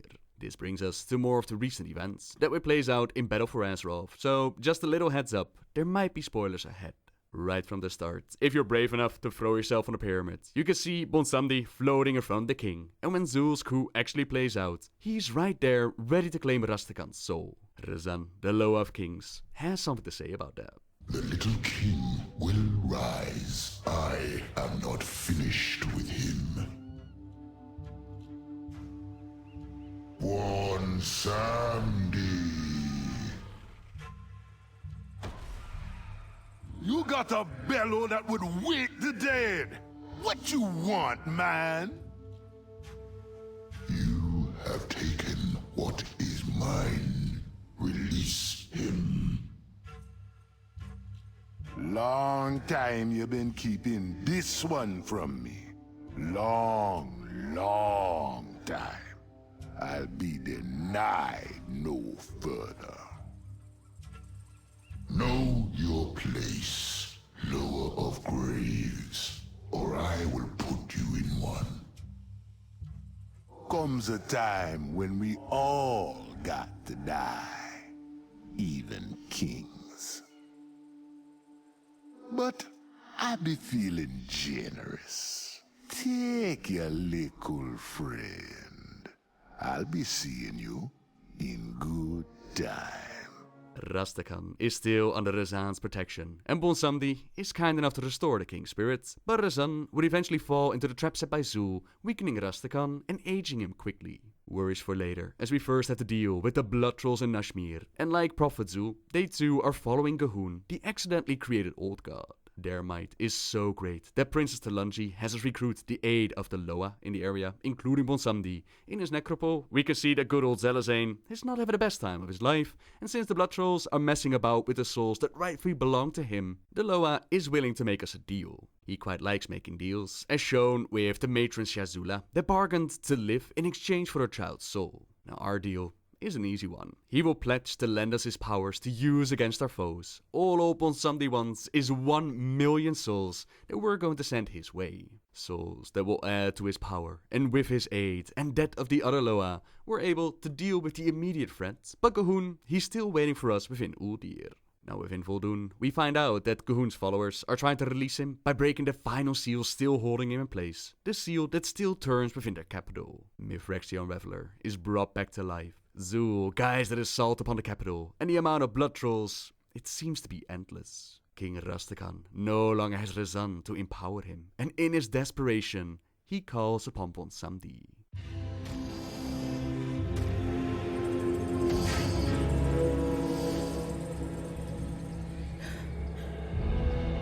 So many lost. I know. I miss Razan too. Oh, Zina. What do we do now?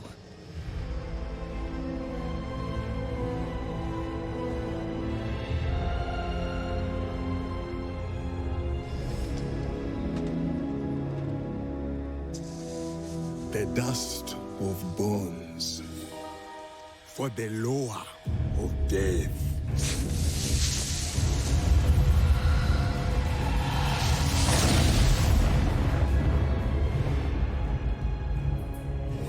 Well, this is a surprise.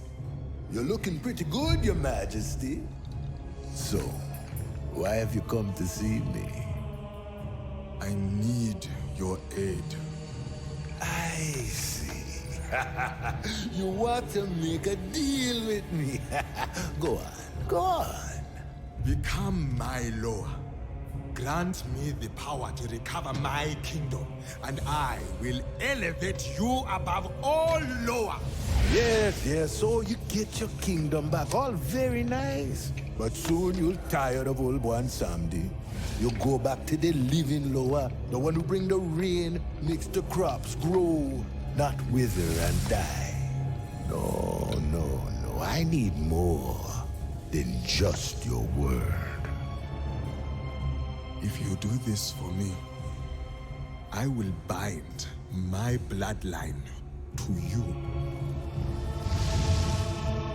All who succeed you will keep this bargain to serve me in life and in death. Forever. We got a deal.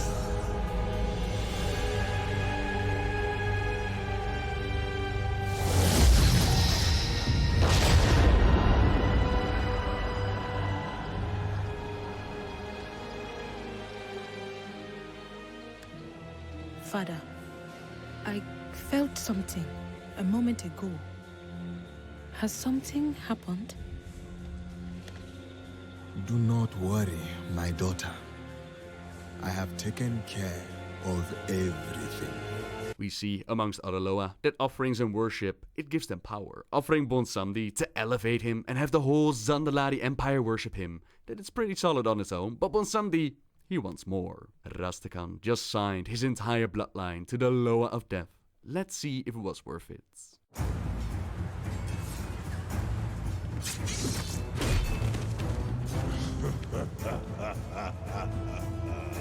You are too late, Rastakhan. Rise. Rise, Mithrax. Rise. Samdi! We had a deal! Grant me your power!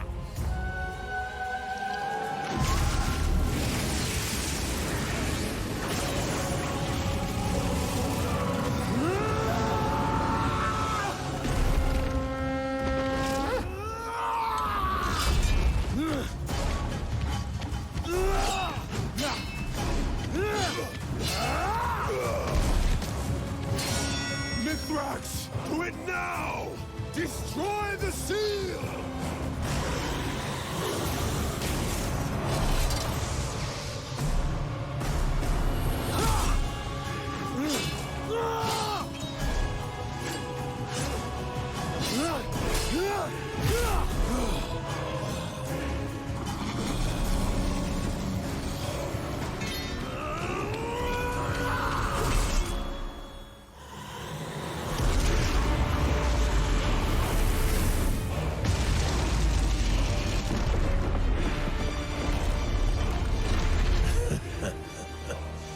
Fool, long may you reign over your empire of ash.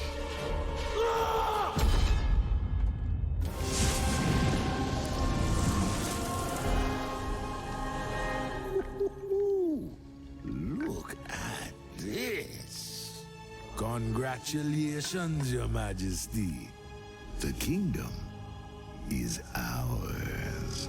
Zul completed his mission. The final seal has been broken. Ga'Hoon has been released and their assault has been called off, waiting for new orders from their master. That's a threat we'll have to deal with in the future within Uldir, but that is future talk. For now, if you gain reputation with the Zandalari Empire, Rokan actually asks for your help as the Echo Isles are under attack once again by a very, very old enemy. Zelazane has returned with an army of the dead. Come back if you need. I gotta borrow the champion for a bit. An old enemy somehow escaped one Samdi, and now be threatening my home. My dear Rokan, the Darkspear tribe has more than earned the aid of the Zandalari. I will join you to help as I can.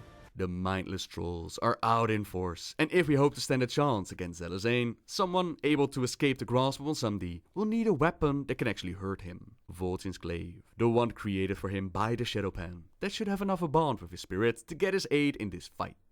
Where you be hiding him, Darkspear? Where be my old friend? Zelazane himself is no pushover though, but with the aid of Rokan and Talanji, we're able to hold our ground. You'll not be hiding him from me forever. I'm gonna have my revenge on Vol'jin and all of the Darkspear! You be thinking you can win? You can only delay your destiny. You think destroying my body, that's gonna stop me from ripping you apart? Nice touch to have his spirit use his old model, and Vol'jin is with us during this battle, so powerful in fact that Zelazane can't believe it. He could not have grown so strong without becoming a question mark, with the obvious answer being a Loa, but that's not been confirmed yet. The dead, they be falling. Zalazane not gonna come back from that.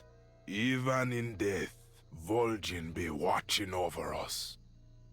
Few spirits have ever shown such power. Master Gadrin, I invite you to bring this chieftain's ashes to Atol Dazar.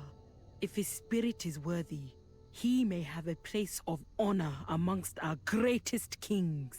High atop Mount Mugamba is Atol Dazar, with the golden road leading up to it.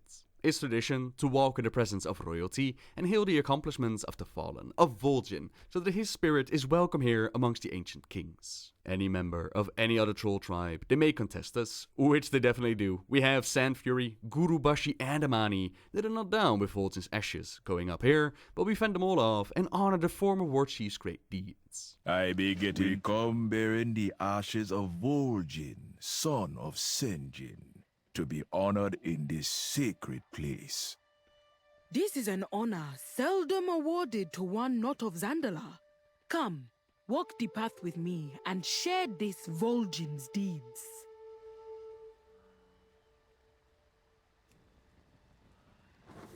Vol'jin made a deal with Wan Samdi to defeat the powerful Zalazane. Aid us, Wan Samdi. Help us regain our home. Return the dark spear to the Isles and hear your drums again. Drink your ritual offerings once more. This as son of Sinjin, I swear. When Zandalar tried to unite the troll tribes, Vol'jin chose the safety of his people over the prophet's dark powers. At the time, Zul's vision of a grand troll empire was very tempting to my father. I must commend your chieftain for seeing the bigger picture. When it be clear that our war chief, Garrosh, be unwilling to lead with honor, Vol'jin led the rebellion to depose the warmonger. It is a hard thing to do what your leaders will not. Talanji has admired the Darkspear ever since she was a little girl. Vol'jin was war chief of the Horde, chieftain of the Darkspear, and more troll than most can claim to be. His ashes should be honored in a place of kings and queens, but when we place his urn within Atal Desar... No, my little hero. You're not believing that here. Bonsandi has not seen Vol'jin's spirit for a very long time. Its absence is actually the reason that his hold over Zelazane was broken, or at least that's what Bonsandi says, so we'll just have to carry that big heavy urn all the way to Nashmir, so that he and Vol'jin can have a face-to-face on his ground. Sooner or be off, hero.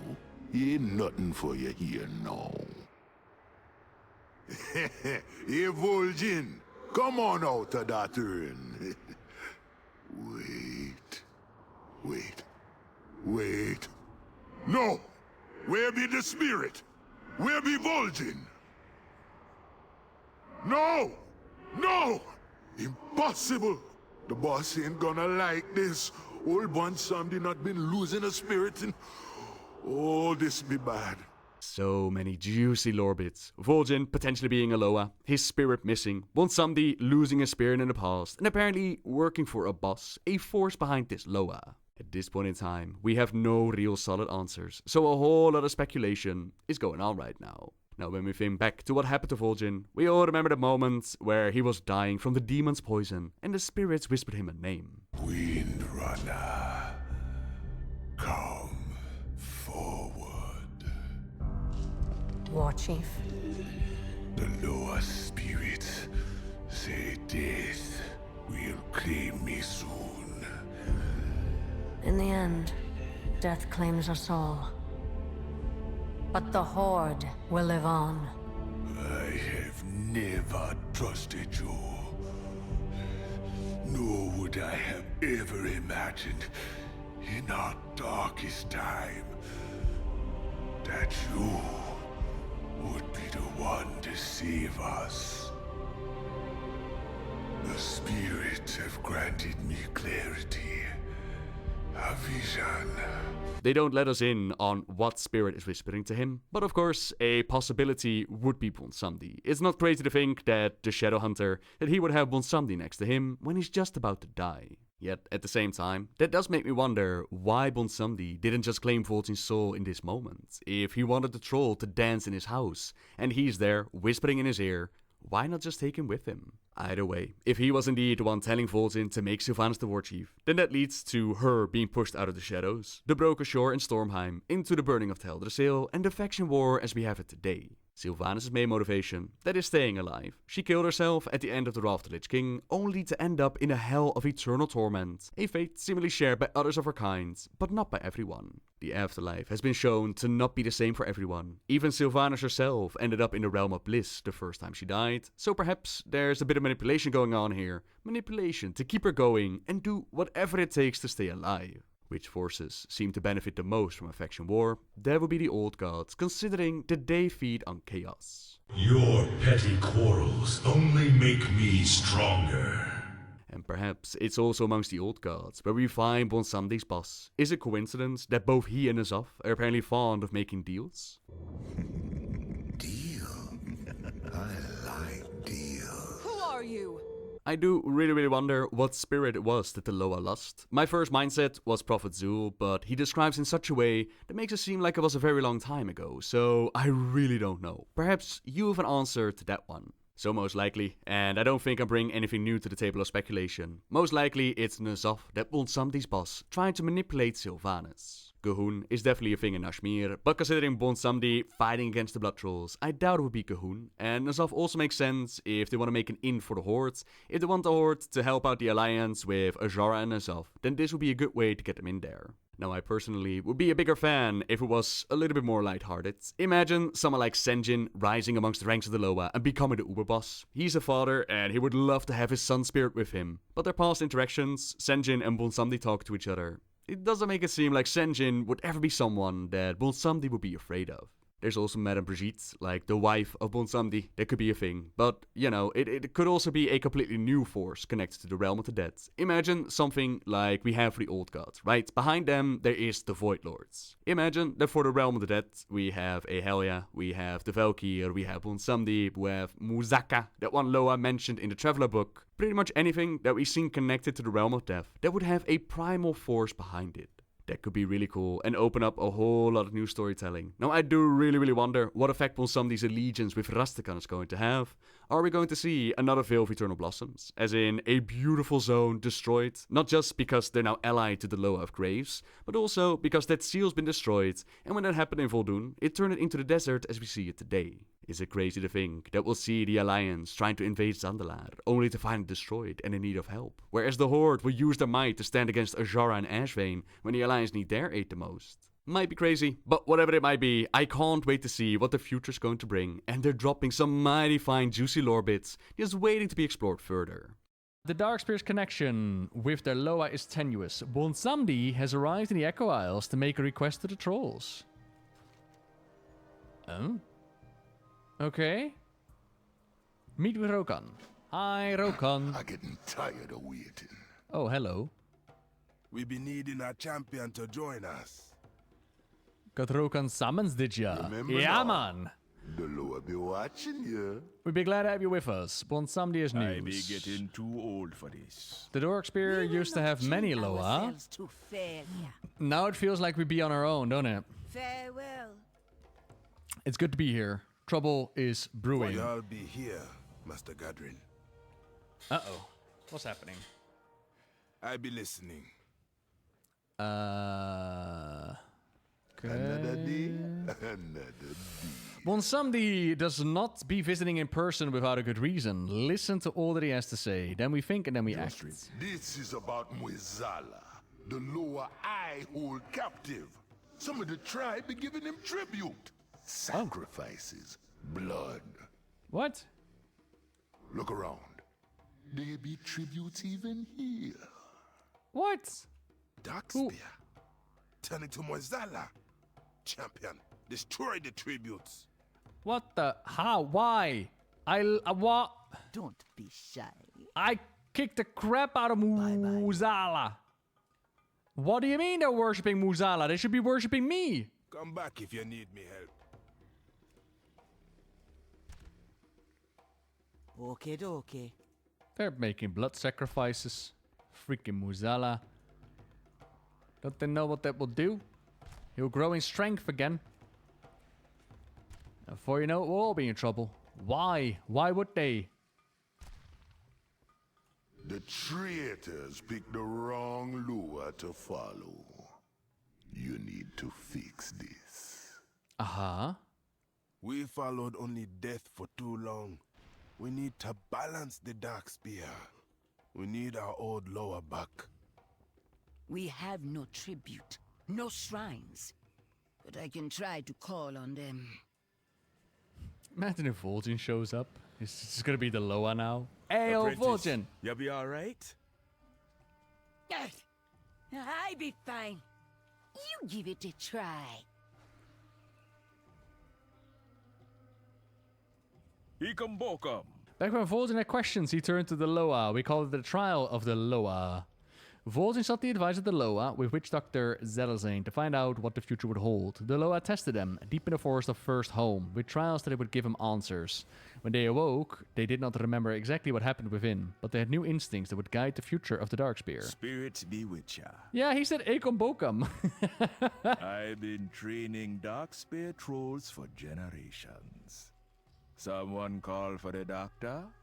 I've been training Darkspear trolls for generations. Hello, man. Ikambokum. Cool.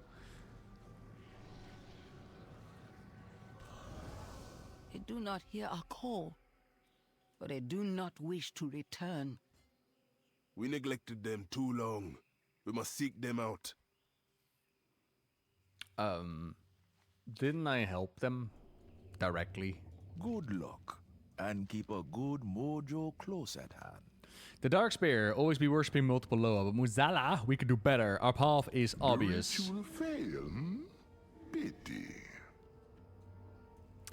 We need to be finding the old Loa and call them back. There must be a way to find where they went. If we can find the old Loa, we can host a trial of the Loa, reconnect with their power. But somebody said that they're still out there. I think he's dropping a hint for us. A guide. You know who be good at finding lost thing? The Loa of Scavengers. Johnny. Johnny! Yes! We can create a focus to attract his attention. Johnny values different things than other Loa. See what you can be gathering. Hey, what you got, boss? Who is Muzala? He was the Loa of Death before your old friend Bonsamdi. Some trolls still followed him, but he was working with the jailer all along.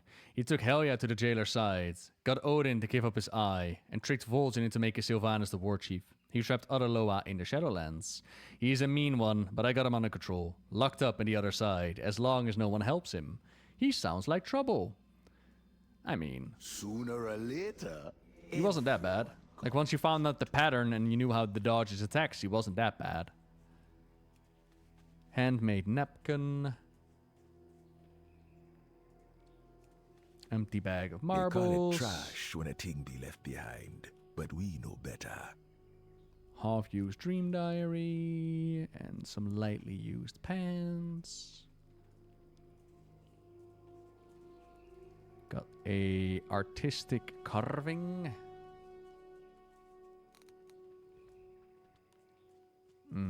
Drum and plushy remains.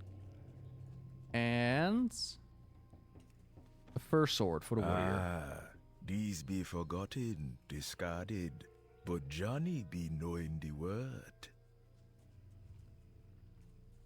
For the Loa, by the way, the more they get worshipped, the more powerful they become.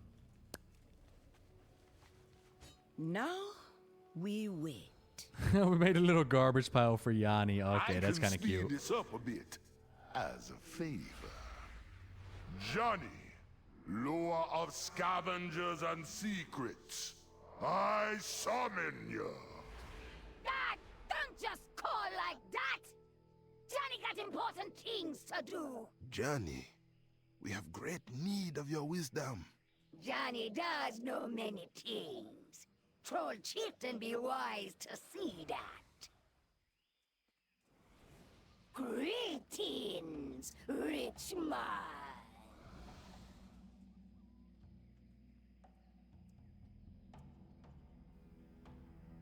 We're looking for the Darkspear Lost Loa to combat against Muzala. Can you help? Maybe I be knowing one. Digging Johnny's treasure pile for the way to Zul'Gurub. I've done stranger things. Champion, follow me. We be having the trial ready for your return. Have fun finding them lost Loa in the trash. Zul'Gurub. There be some nasty history here. A trash pile just be a place to keep your stuff. Why you get walloped to get more stuff? Zul'Gurub be a Gurubashi area, and there's always been a problem with the Hakari here. They worship Hakar, the blood Loa, and sacrifice all sorts to them. The old Darkspear Loa never liked blood sacrifice, so I can't imagine they be teaming up. When you go, can I be having your stuff? Yes, forum poster, you can. And don't be getting mixed up in that voodoo. If this Loa be hunting here, he may have seen us already. Since we don't know for sure, let's split up. I'll be hunting for him while you get his attention. Yanni says the Loa has been taking the offerings meant for Hakar, the Loa of blood. But we don't know why. Collect some and see if he wants them. If his motive is something else, we'll be knowing soon enough. Oh, so there's a Loa here. And they've been taking the offerings that were meant for Hakar. Watch your back. Okay. Somebody's over here. Come along or not, me don't care. Johnny seems to know a good spot. I'll be meeting with you soon. Okie dokie.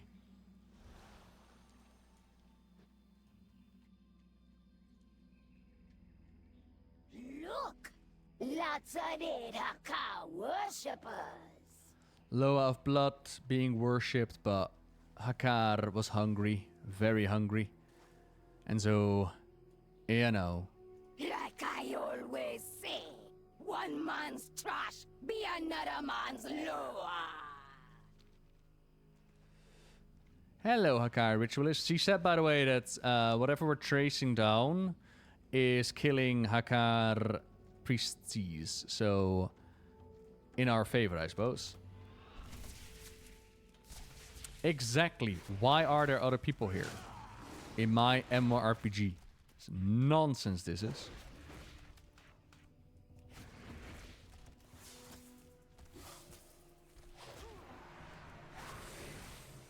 Your interference be pitiful. Yeah, man. I see you.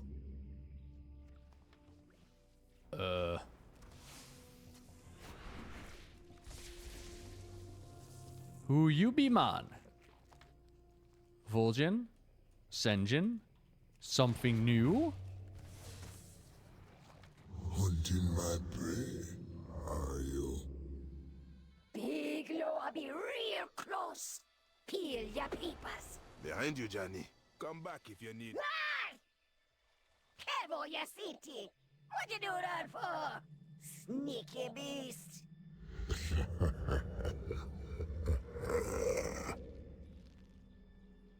The Dark Spear have forgotten you for too long. I want to change that. Where's your mask?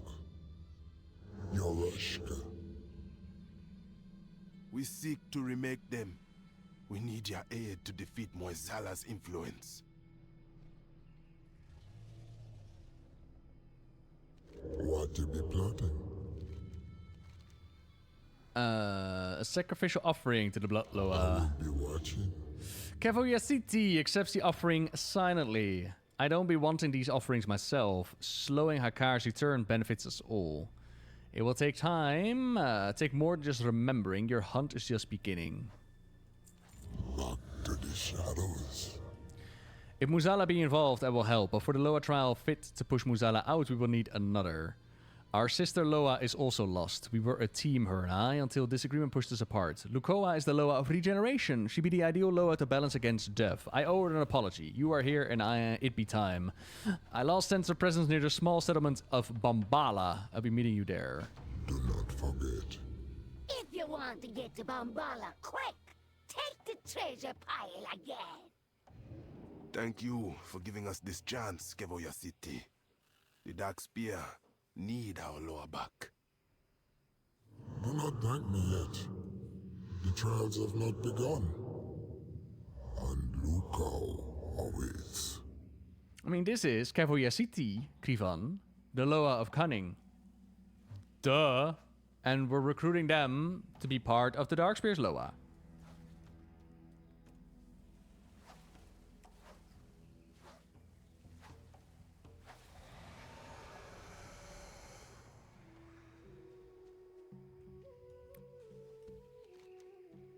Cool, Shadowhunter.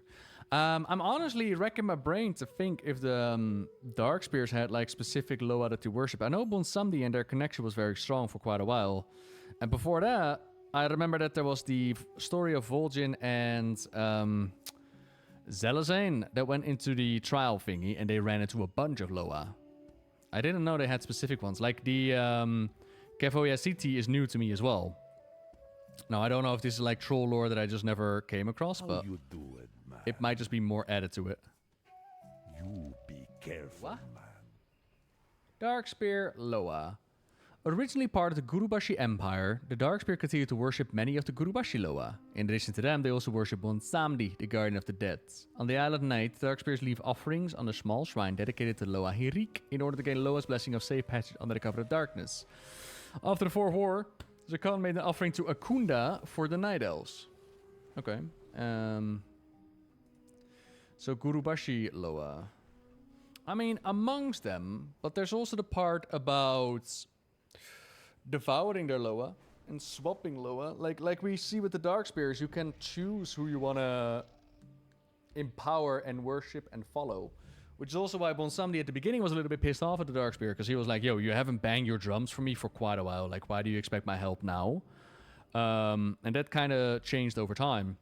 And then Bonsamdi got himself connected to Princess Telungi through the deal with King Rastakan. And that deal was then automatically passed on from father to daughter. That was the whole thing. But then in the book, oh god, was the Shadows Rising? Telungi worked things out with Bonsamdi and no longer feels like she is forced in their bargain. Now it's more like a equal setting. So I like this model, it's cool. I do not feel our sister. I will need to get close to where she is. We be finding her. I be listening. This be the last place, sends Lukao. We'll be needing to ask around, see who knows where she might have gone. Don't be getting mixed up in that voodoo. Okie Relax. And Yanni? I followed the ways of Lukao for a long time. She was mostly a Loa our witch doctors and priests followed, but she helped the Shadow Hunters too. It is said that she is time itself, able to recover from any wound. Some say she granted regeneration to us trolls. To me, losing Lukao is how we lost ourselves as Darkspear. We lost some of our ability to recover. I worship her and find some small power in it, but it be weak, distant. Stories say Lukao had an old shrine here in Stranglethorn, but the stories don't say where it was exactly. We fought. I left. She must have retreated to that shrine. In the case of Vol'jin, he called upon different Loa, like Shadows of the Horde is Vol'jin's book. And I think he deals with like the Spider Loa and with regeneration and his father and Bonsamdi. How are you? And they kind of go over the idea of what is a troll, and then we figure out at the end of the day that we all are trolls on the inside, which, if you ask me, is like the perfect description for our online community.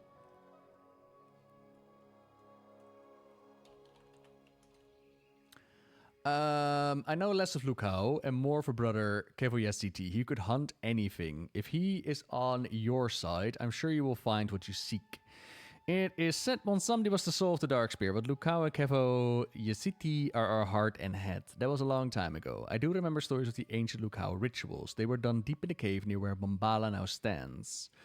But the caves have long been taken by ogres. We'll find her. I thought we were forgotten. Abandoned. Relax. How you doing? Yes, Lukao be the Loa regeneration and pain. Not the pain of being injured, but the pain of recovery. Like a bruise or a fever. It has to hurt if it is to heal. We've not lately felt enough of our history and pain as Darkspear, I think. And we forget Lukao. I come here to meditate and deal with my own grief. I have felt Lukao in a small way. Perhaps she'll be close by and still guiding us. Her pain. If we get closer, I will sense her pain.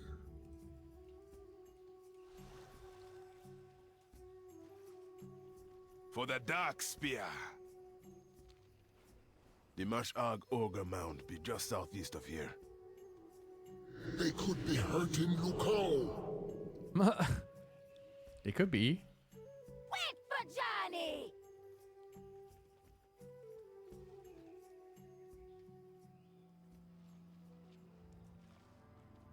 Where would Lukao hide?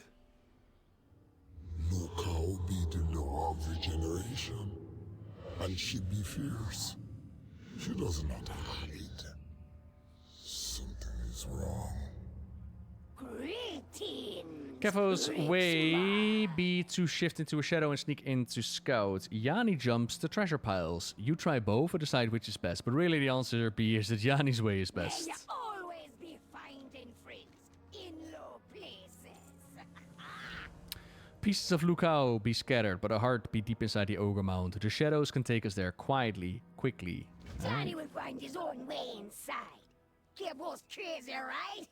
Nope, me don't think so. I will be watching. Whee!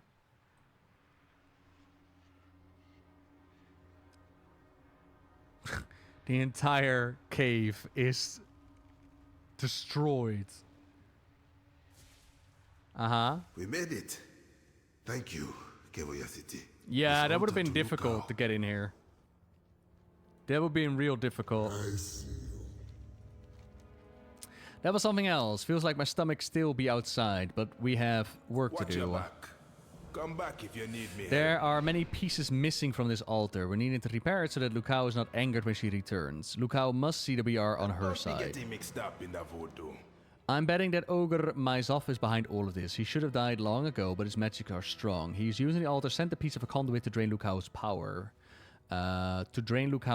For. Recover the centerpiece and prove that he's not so unkillable when he doesn't have a Loa hostage. I feel her presence. If we fix the altar, she could come back to us. No, it's my altar fragment. My altar fragment. Gimme, gimme, gimme. My sword is unkillable with his Loa stick. You think you killing my sir? My Loa stick. Hey, what you got, boss? Come back if you need me help. I need all the pieces you can find. Don't be getting mixed up in that voodoo. Watch your back. Come Call back Lukao if to you the need me altar. help. Thank you, Dizzy.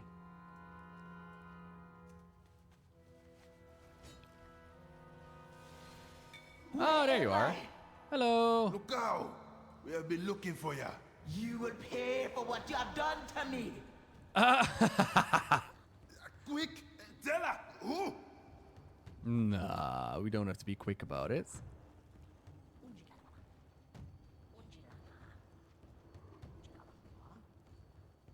You okay, Rokan? Ah, you can hold on a little bit longer. It's the Nibblers. Yay!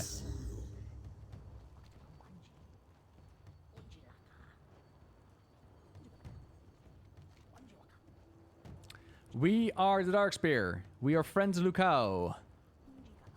Lukao! These be friends who need our help. Huh. Kevo?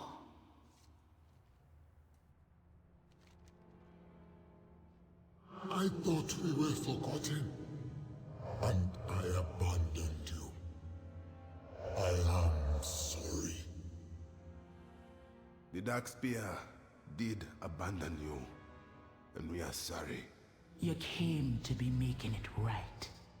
It be time to forgive and heal. What happened between you and Kevo? Kevo Yasiti and I fought when the Darkspear first left this region. Kevo left in anger to push back on the Dark Loa that corrupted many trolls, like Muzala and Hakar. I knew you would return. I waited, but the ogres found me. They shattered my shrine and used their own magic to steal my power. I would not die, but I could not heal. The torment of it was unspeakable. Kevo returned, and I thank you for that. I will help the Darkspear, as I always have. Cool. The shadows listen. Lukao's right to be angry, but that's in the past. Just supervising, you got this. Oh, Yanni. 10 out of 10. Thanks for the help. You're welcome. I was not harmed badly. Sure, you got this. It is time to return home. Let us welcome these Loa to the Echo Isles. Their positive influence should make short work of Muzala's presence. Watch out. Johnny's treasure pile be the fastest way home. Someone call for the doctor? After the Rushcam masks be finished, the Loa be getting your trials to complete. Sometimes it's traveling, sometimes meditating, but always the trial will help you connect with both the Loa and the Darkspear. Remember, not Chieftain everything Rokan, don't think degenerates. he's good at this, but the Rashka be crafted from the mojo and the intent. Still, the Loa like it when you're making the mask pretty. Be seeing ya. Okay. The trial be ready. Let us begin.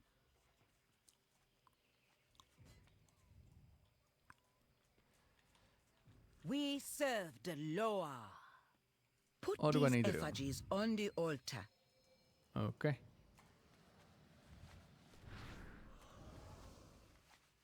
Not quite enough power. Add a third effigy. Is this for Yanni or what? Good.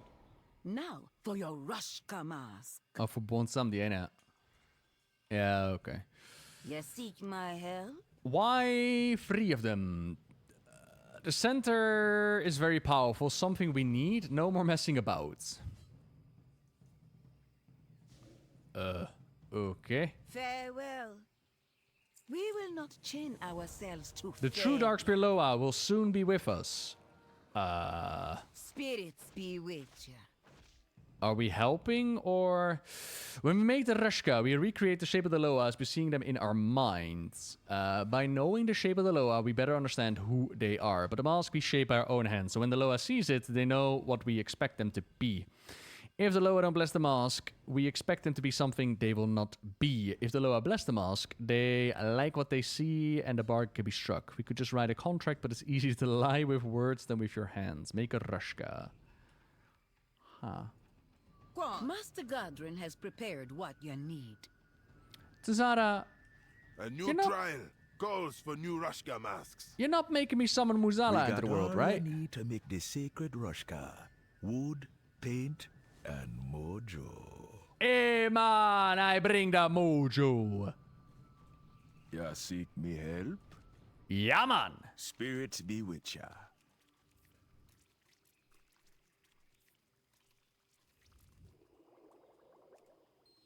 Mixing the paint. Take it on over to where the chief be painting his. Are you doing arts and crafts as well? For the dark spear. Okay. I made my mask.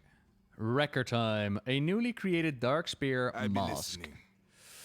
The Rashka be important in bonding with the Loa. Okie Don't be getting dokie. mixed. Good It is work. time for the Loa to give their blessings and their tasks. When the Loa bless, the trials will begin. Loa be given tasks to teach us. Once the trial starts, they don't stop for nobody. Let's go to the altar. Okie dokie. Come back if you need me help. Yep, I've done the Drana one. Yeah, yeah, yeah. By standing in front of the altar. And the power of the Loa is gathering. I'm surely Rokon would recognize it if we were to be summoning Muzala, right? Surely. 3 effigies? Zeda, what have you done? Really? Mozala, you are not welcome here. Really? Foolish Loa, you don't be stopping me power. First, I'll be feasting on your followers. Then you. Mozala! Make me your avatar, and the dark spear your chosen!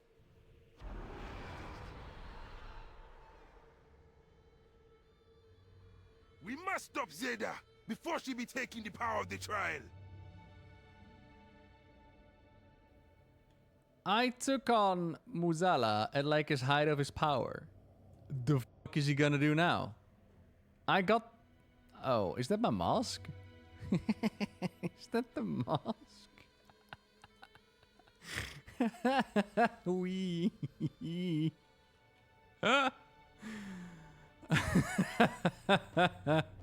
Okay. Serious ritual time, everybody. This trial is something different. Now, normally the Loa grants visions or give tasks to teach and connect with us. Instead, we work together to stop Muzala. Don't be getting mixed up in that voodoo.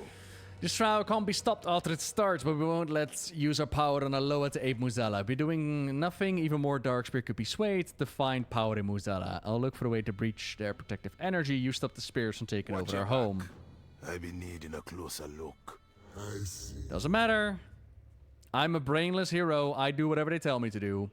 Your witch doctor is trying to twist the trials to empower Muzala. Many will be enthralled by his power, but we still stand with the dark spear. I had a different trial in mind. Now we adapt. Free your fellow trolls. Okie dokie, try not to sacrifice them. Back to the shadows. The witch doctor has stolen the ritual. She mocks us, trying to eat the life of living things to free Muzala. We still have influence over the dough. Together we will overwhelm her evil circles. Okie dokie. Troll only counts to 2. 2 fingers. Uh-huh. How you doing, man? Spirits be with you know, if we are gonna summon a third Loa, I know someone who I wouldn't mind seeing as a third Loa. Like, that would make me very happy. Now, I haven't heard anyone say that yet, so I'm going to assume that's not gonna happen, but it'd be kinda cool. Yeah, Vol'jin. Where's my boy Vol'jin at? Bring back Vol'jin as a freaking Loa. What Vol'jin? Aww.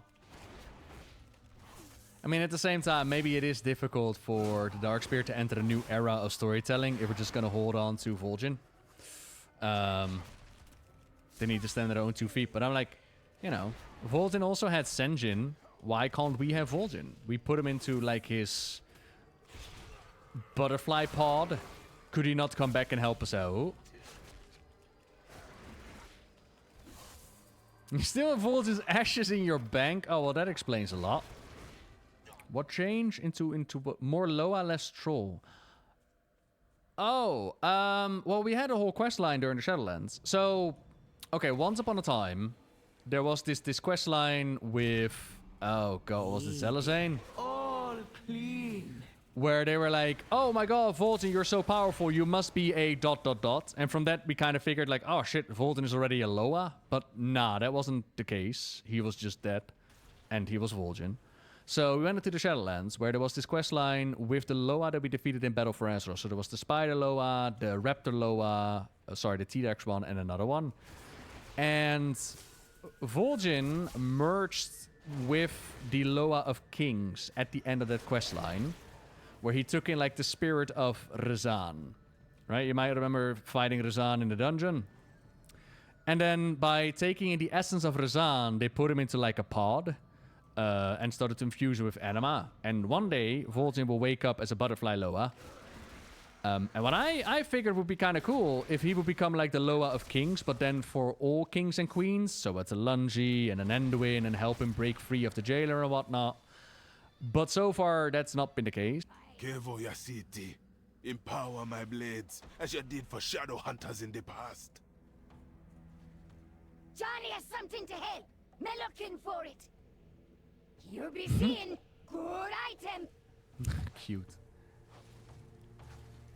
I need 4 more trainees and 1 more minion. There we go.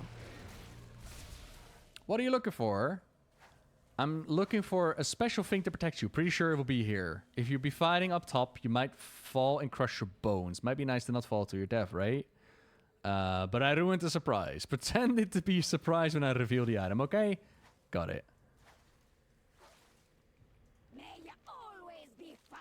This will reduce the ritual's power. When you're fighting death, Lukao is a good ally. Good work with those minions. That will keep him off our backs for what's ahead.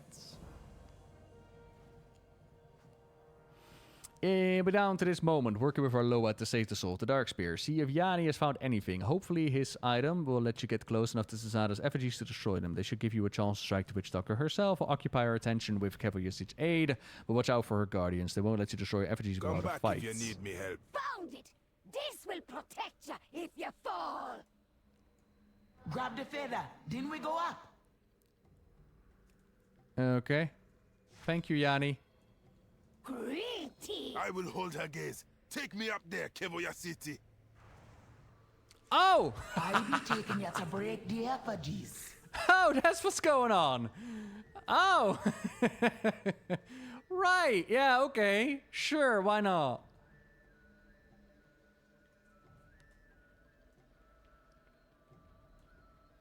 I be here. always. Kill the visage, or it will not let you destroy the effigy.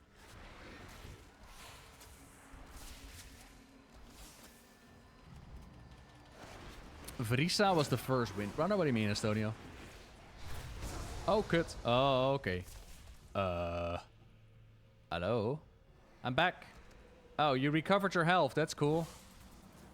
Where's my pet? Go. Shadow Crush.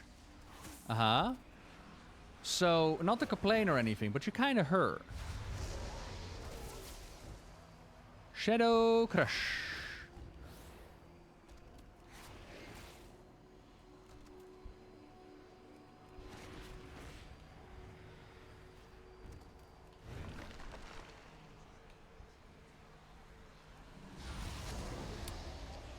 What is it? Oh, that's for jumping to the other platform, ain't it? Yeah, okay.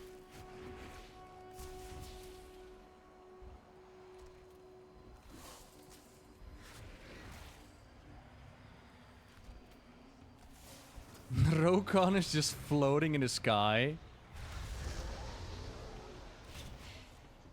Alright, that's one. This will make the dark spear strong! What good be strength if we sacrifice our own people? You be too slow. I be giving these lives to Mwazala. Listen to what you be saying. You can't break his power. It'd be better if you surrender to Mwazala's way. Mwazala's way be servitude and death.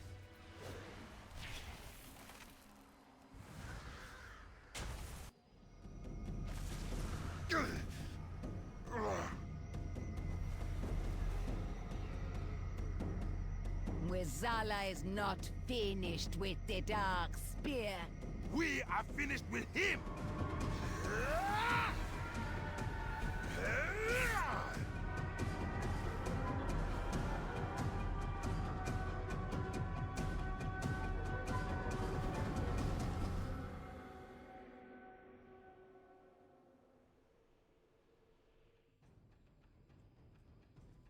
Oh, I was thinking Jujutsu Kaisen, like clap and get behind them, but sure. Actually anime, let's do it. Like I always say, one man's trash be another man's loa. Over the years, the Darkspear lost a home, good friends, and though they thought they lost the Loa, instead of shrinking, they keep growing. This is Lukoa's way, and I'm ready to help. On your way now. It's been a long time since I heard the drums of the drank the offerings from the Darkspear. This may not feel like a home yet to us, but it will be soon enough. Do not forget. Looks like Gadrin been needing a new apprentice. Zara had so much promise, but it'd be taking more than just talent to lead the Darkspear. It takes heart. Chieftain Rokon did good, and so did Stay you. away from the voodoo. I think this is actually Rokon's first major action that he's seen, right? For the dark spear. So... We'd be having a long road ahead to the Darkspear and Old One Samdi. But I've been looking after all the trolls and more. You be in good hands, Lukao and Kivu Yasit. And I still be here when you need me. See you soon. Real soon. So where is Vol'jin? She can no longer aid Mwazala's attempts. We could not have done this without the aid. Watch your back. That was not a traditional ritual, but only keep tradition if it be helping the tribe. It will be our strength to adapt to what comes. It be time to shed the past and honor those most important to us. The Darkspear was never the largest tribe, nor the strongest. We endure because we choose our paths and our allies well. These Loa and you all worked and sacrificed not just to help Samdi, but protect the souls of the Darkspear. That's why we honor our Loa and you. Oh, it'd be a great feeling to see Mwazala's control break to bits. Die vlot.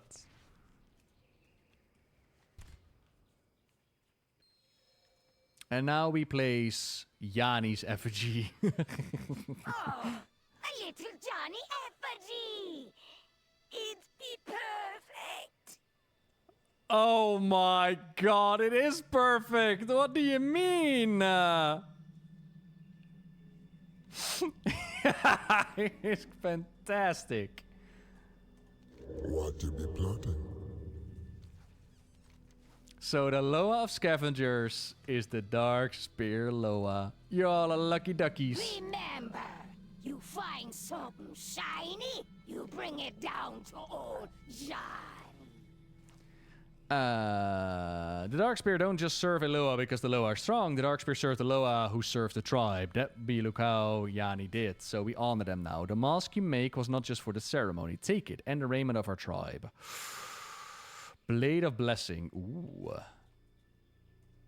Ooh. Ooh. Okay, let's go. Aye, big one, Samdi. Zeta was worried that you were forgetting us. I always be looking out for the Dark Spear. Being the Zandalari Loa of Kings don't change that. It only took a few frightened trolls turning to Moezala to be putting us all at risk. So what you gonna do? Kill them all? That's not how the Dark Spear work. That's why I let you find your own way. With a little help. When the Amani, Drakari, and even the Zandalari got scared, they turned on their own in a bloody way. When the Darkspear was scared, they turned to their old Loa. They found allies. We would not have joined the Darkspear if they sacrificed their own. We know the worth of the Darkspear.